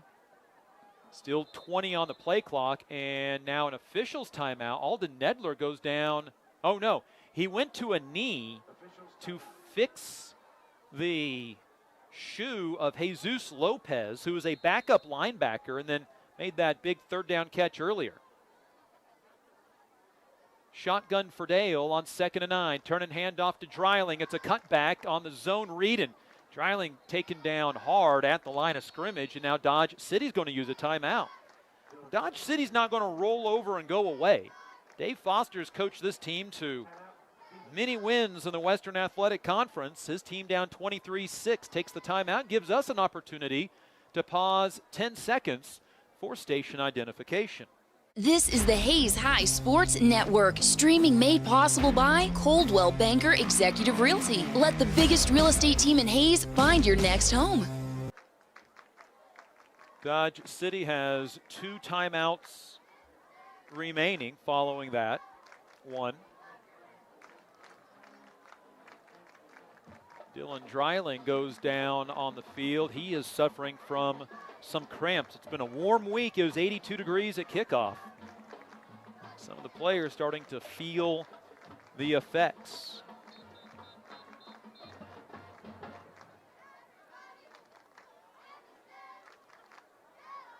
So Dodge City takes their first time out after holding the Indians to no 1 yard on their first 2 plays of this drive. Red Demons scoring for the first time tonight. Hayes High's been feast or famine tonight. Touchdowns on the first drive of the first and second half, but really kind of nothing in between. Dodge City gave Hayes High 2 points on a 4th and 25 from the 1, ran it out of the back of the end zone instead of punting. Do the Indians go to the air with 8:50 remaining in the game and a 23-7 lead? Dale with Dreiling to his right along with 3 wide receivers. Play action. Dale hit as he throws, looking for Salmons, turns around and almost makes a great catch, and there come the flags for the pass interference, and Dale took a big shot in the backfield. Salmons turned around and was able to locate the football. Neither of the defenders covering Salmons did. Pass interference on the Red Demons. They had 1 penalty in the first half for 5 yards. That is their 5th second half penalty, 3 of them for 15 yards. And the Hayes High Indians get a 3rd and 9 conversion. Good game for our area game of the week on 101.9 The Bull. Osborne beats Thunder Ridge 18-12 in Osborne. Thanks to Jacob Brubaker for covering tonight. Indians a little indecision on what to do on 1st and 10. Play clock down to 10. The clock did not start because of the penalty. Play clock down to 3, 2, 1, and Hayes High has to take a timeout. So the Indians used their second half timeout, and no extra time came off of the clock. Indian football brought to you by Insurance Planning, Jeter Law Firm, and Herman Physical Therapy and Wellness. They are our new Powered By sponsor. They power our Hayes High Sports Network. They will get you back in the game fast after injury, offering dry needling and deep tissue laser therapy to help speed up the process. Plus, you get a free consultation, and you'll see the same physical therapist every time you go in. Herman Physical Therapy, they love helping people like them on Facebook. And a big thanks again to our streaming partner. We are streaming each of our broadcasts this year at HayesPost.com. And that is thanks to Coldwell Banker Executive Realty. If you're watching more games at home, spending more time at home, and realizing your home's just a little too old, it's too big, it's too small, maybe it's just time for something else, team up with the biggest real estate company in Hayes, Coldwell Banker Executive Realty, and start the search for your next home. Jordan Dale out of the game for what will be 1st and 10. Jaron Kanek becomes the running back, and Dylan Dreiling the quarterback. So Dale already took a hard shot on the last series, takes another one this series, and he's trying to stretch out his lower back. Dalen Swartz, wide receiver to the left. Kanek, the running back, to the right of Dreiling. 1st and 10 from the 31. Keeper by Dreiling, big hole right side. He's at the 32 and gets taken down at the 33. Well, that hole closed quickly. And it's a gain of just 2. The 21st carry of the night for Dylan Dreiling,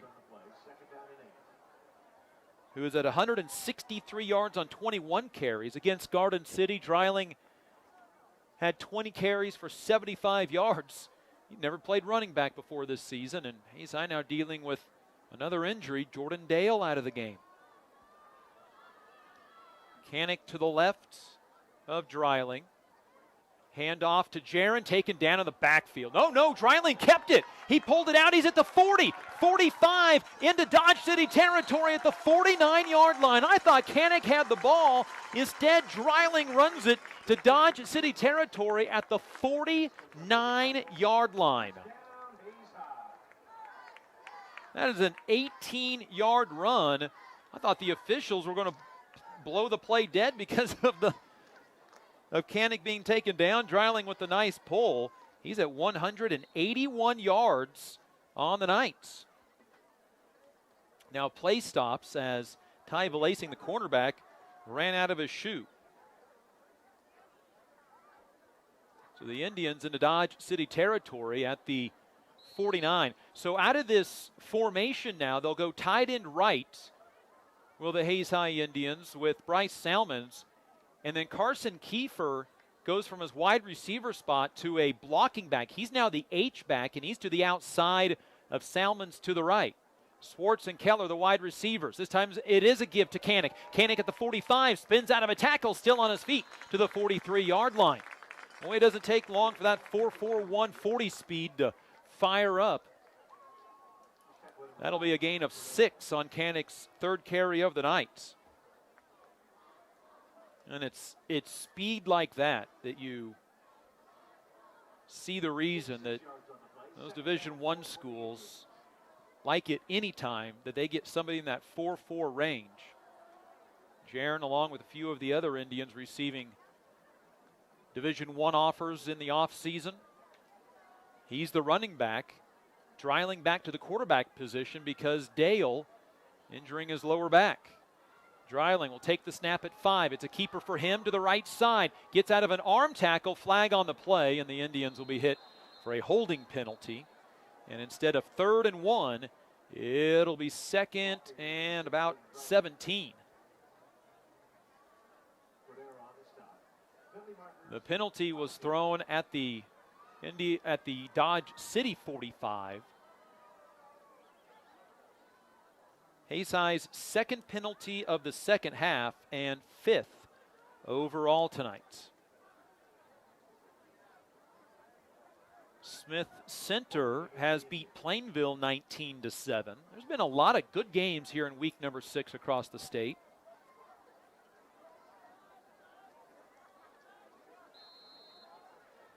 And so Hayes High will have the ball at their own 45 on what is now 2nd down and 17 following the penalty. Salmons and Kiefer will be blocking backs to the right. I say blocking backs. Kiefer now goes out as a wide receiver. 6:35 to go in the game. Hayes up 23-6 following Dodge City's first touchdown of the night, and a handoff to Canick, and he is tackled by 4 white jerseys. Back at the 41, it's a loss of 4.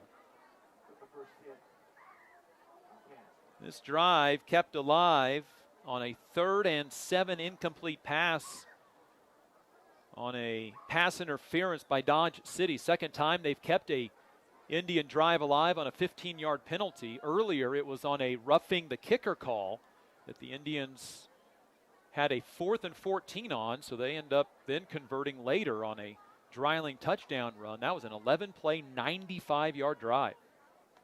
Jordan Dale out of the game. His night may be done. He hurt his low back taking a hit on a 3rd quarter tackle and then got hit again hard. Dreiling, keeper, right side, tucks it up and runs on 3rd down and 20. Indians get maybe a yard out of it. Dodge City will take their second timeout. So this game that was at one point going along at a pretty solid clip is ground to a halt here in the 4th quarter. Gain of 1 on 3rd and 20, and that's been a trouble down tonight. Hayes High is 2 for 11 on 3rd down tonight. One of those conversions, the Dylan Dreiling touchdown. Got some time out of the timeout, so let's go ahead and check out some scores from around the state of Kansas. Well, it was a close game between Bishop Miege and Wamego, and then it wasn't. It's 41-14 Bishop Miege in the 4th. Lawrence High has opened it up on St. Thomas Aquinas now in the 4th, 39-27. Finals, Hoisington beats Ellsworth 37-7. Smithson over Plainville 19-7. La Crosse beats Kinsley 72-26. La Crosse starting to put it together in their first season in 8-man. Capon beats Garden City tonight 56-0. Hayes High will see Capon in 2 weeks. Garden City falls to 1-5. Capon 4-1. They're in the west half of 5A. Wichita Northwest has beat Wichita Heights 56-21. So Northwest remains undefeated. Heights, who is the 8th seed going into tonight at 2-1, they will most likely fall to the bottom side and be on the visitor side of things. Now Hayes will punt for a 6th time tonight. So the drive will help flip the field and eat some time. Dodge City helped out the Indians in that way by having a 15-yard pass interference call, and Kiefer gets off a nice punt away from Freese and out of bounds at about the 30-yard line. Official says at the 29. And that is the smart play. If you're going to punt it away, do not put it in the hands of Matt Freese, who has the only touchdown tonight on a reception of 17 yards. Checking to see if any other scores are starting to go final tonight, but that's about all that we have for you so far on your Hayes Kalon scoreboard updates. Capon is the 6th seed going into tonight when they beat Garden City 56-0. They're 4-1 on the year. Shotgun for Nedler, 4 wide receivers. Indians bring a blitz right up the middle on a stunt. Nedler has the ball tipped. It is caught by Freese over the middle. He's up the sideline at the 40 and taken out of bounds by Tucker Veach. And the Indians get hit for a big play again. Nedler to Freese. He goes out of bounds at the 38-yard line of Hayes High. That's a 33-yard completion to Matt Freese. His 4th catch of the night. Dodge City not going away quietly. Nedler now to 118 yards passing at the Hayes High 38-yard line. Backpedaling. Freese has the ball hit as he goes up in the air, and it's intercepted by Gavin Myers. His 2nd interception of the season, still on his feet. He's trying to score. Will get up the right sideline to the 40. Indians got home to the quarterback, Alden Nedler. This time the Indians come away with the interception.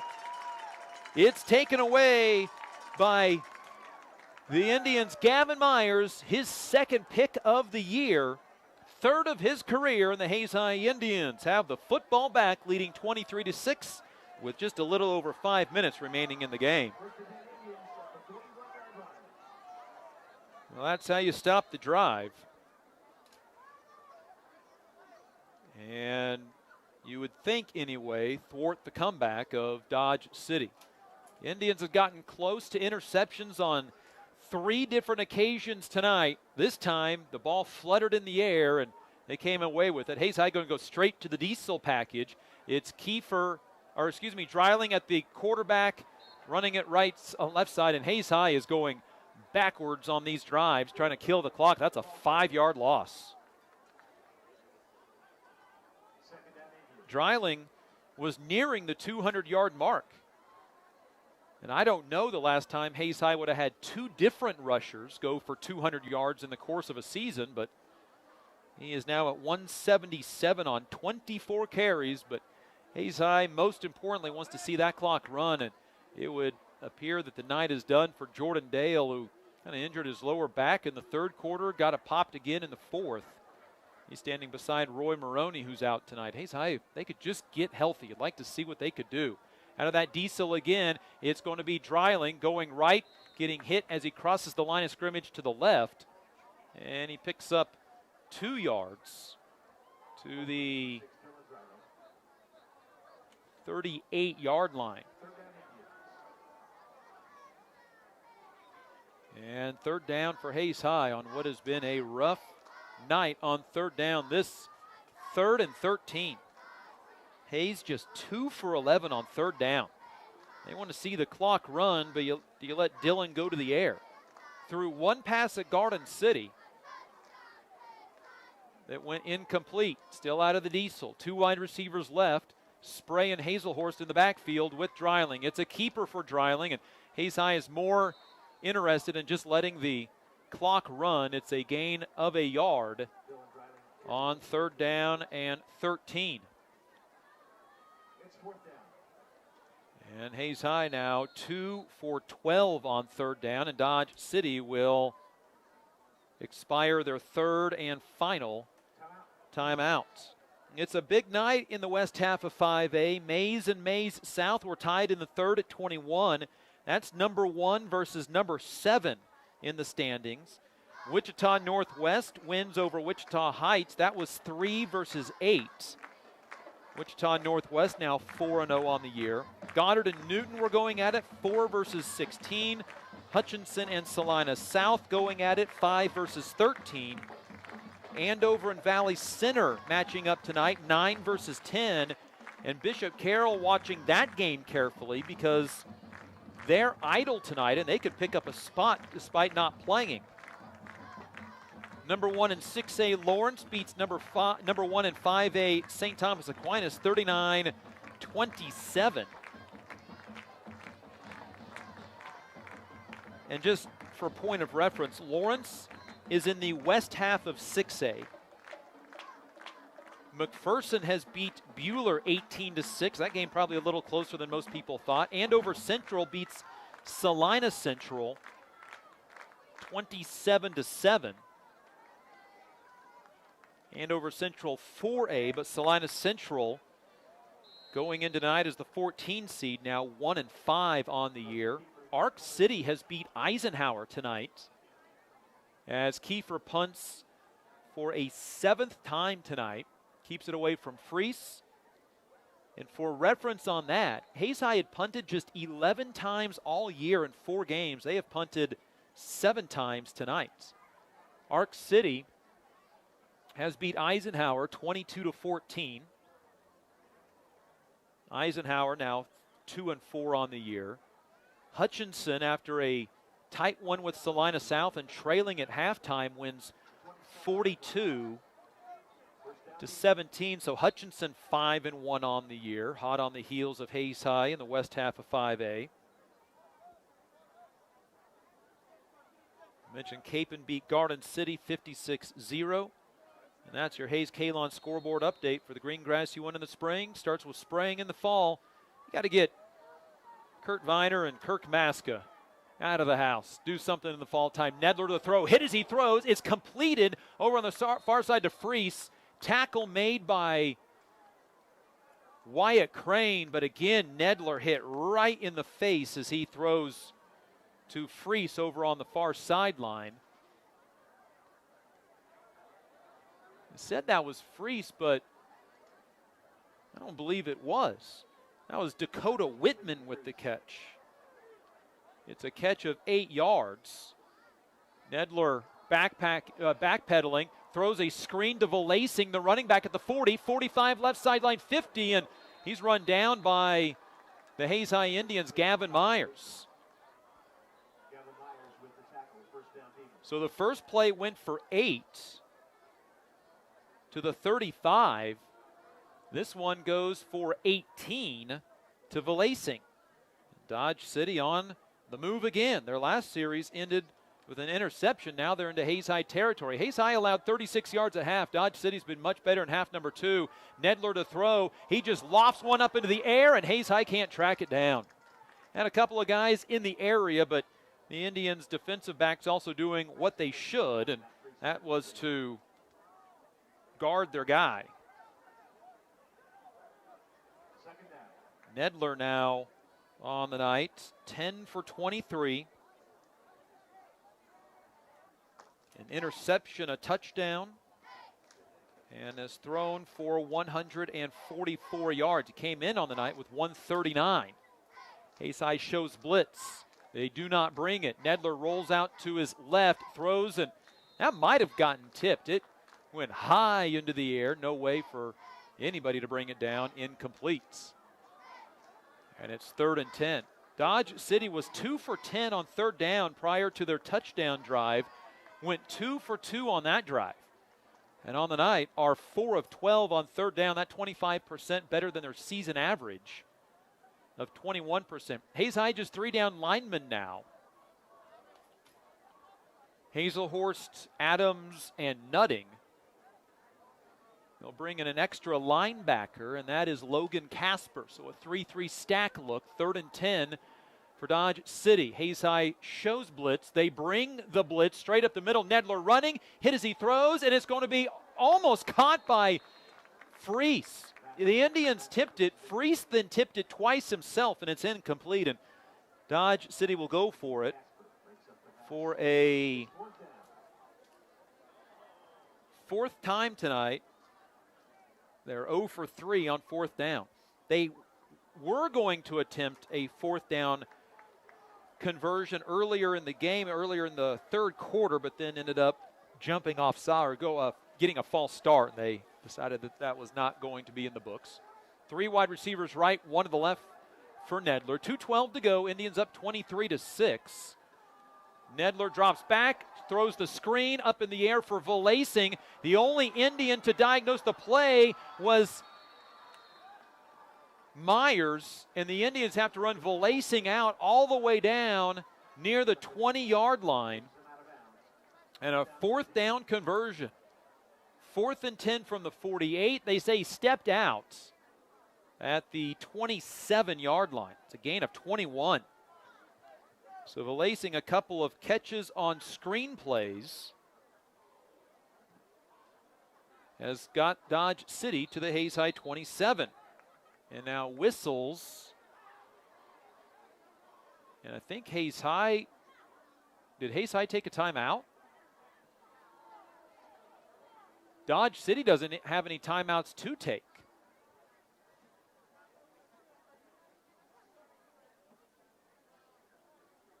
Oh, the clock was running.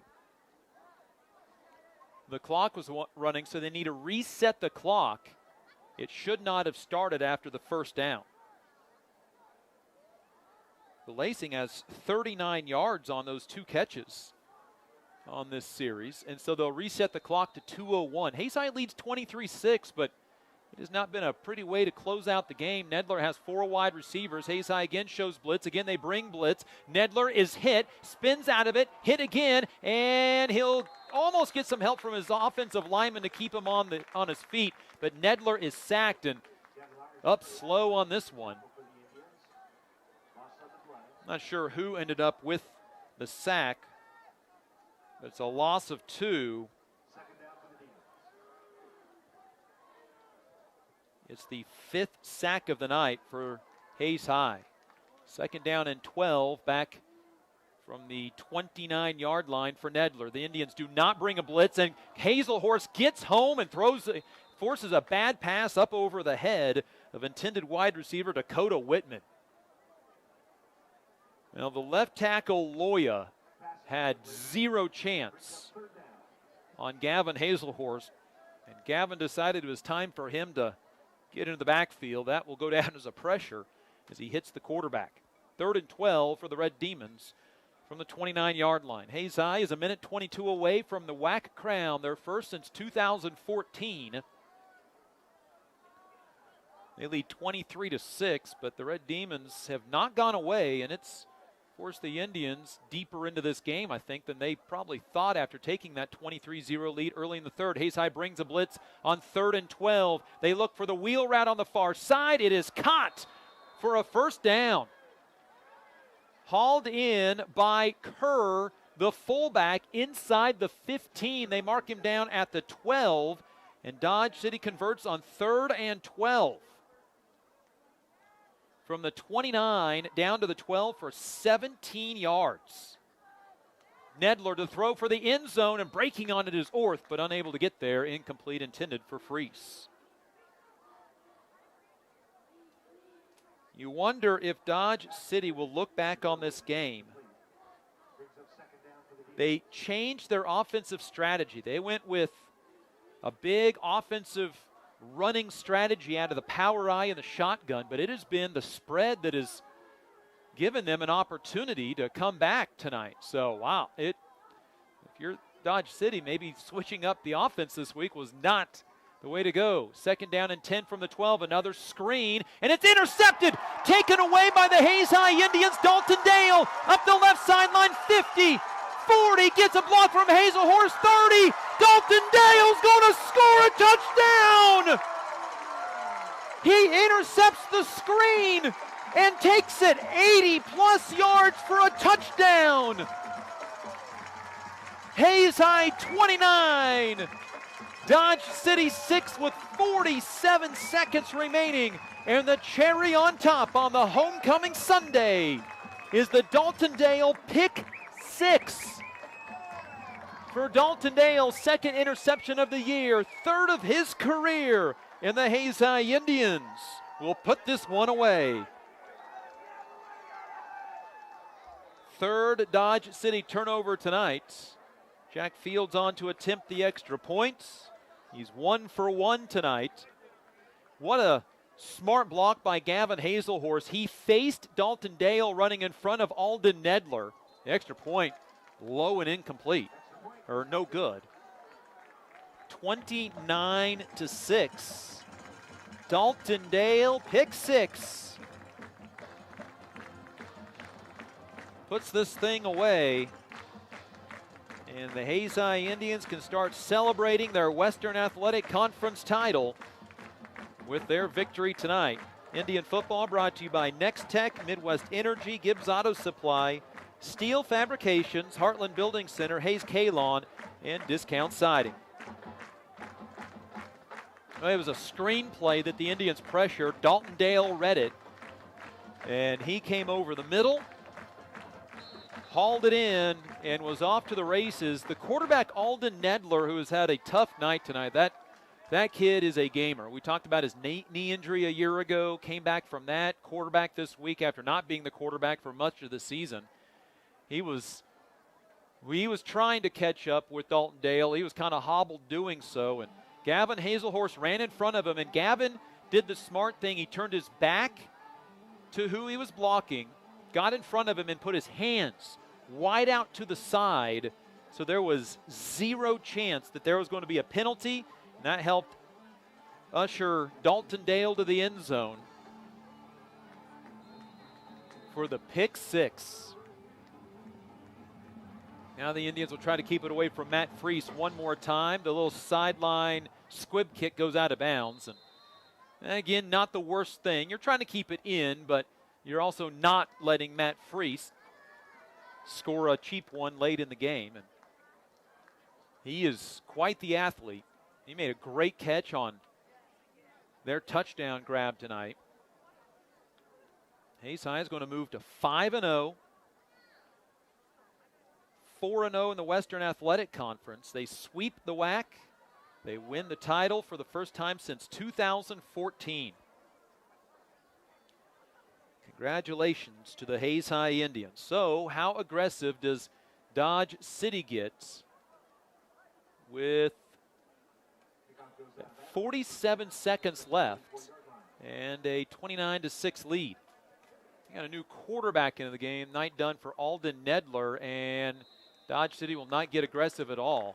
They will bring in Austin Schulte, a sophomore quarterback, and his lone job is to take a snap and go to a knee. The offensive and defensive line starting to shake hands. Hayes High will not need to take, or Dodge City will not need to take another snap. It is final. Your Western Athletic Conference champions of 2020 are the Hayes High Indians. They sweep the WAC at 4-0, are undefeated at 5-0 on the season. They beat Dodge City 29-6. The Hayes High Indians still in contention for the #1 seed in the west half of 5A. They'll get set to take on Maize South in 1 week. The homecoming victory goes to the Hayes High Indians. Delayed by 1 week, they get it anyway. Hayes High 5-0. Western Athletic Conference champs. Dodge City is 2-4 on the year. Post-game show coming up next on the Hayes High Sports Network, powered by Herman Physical Therapy and Wellness.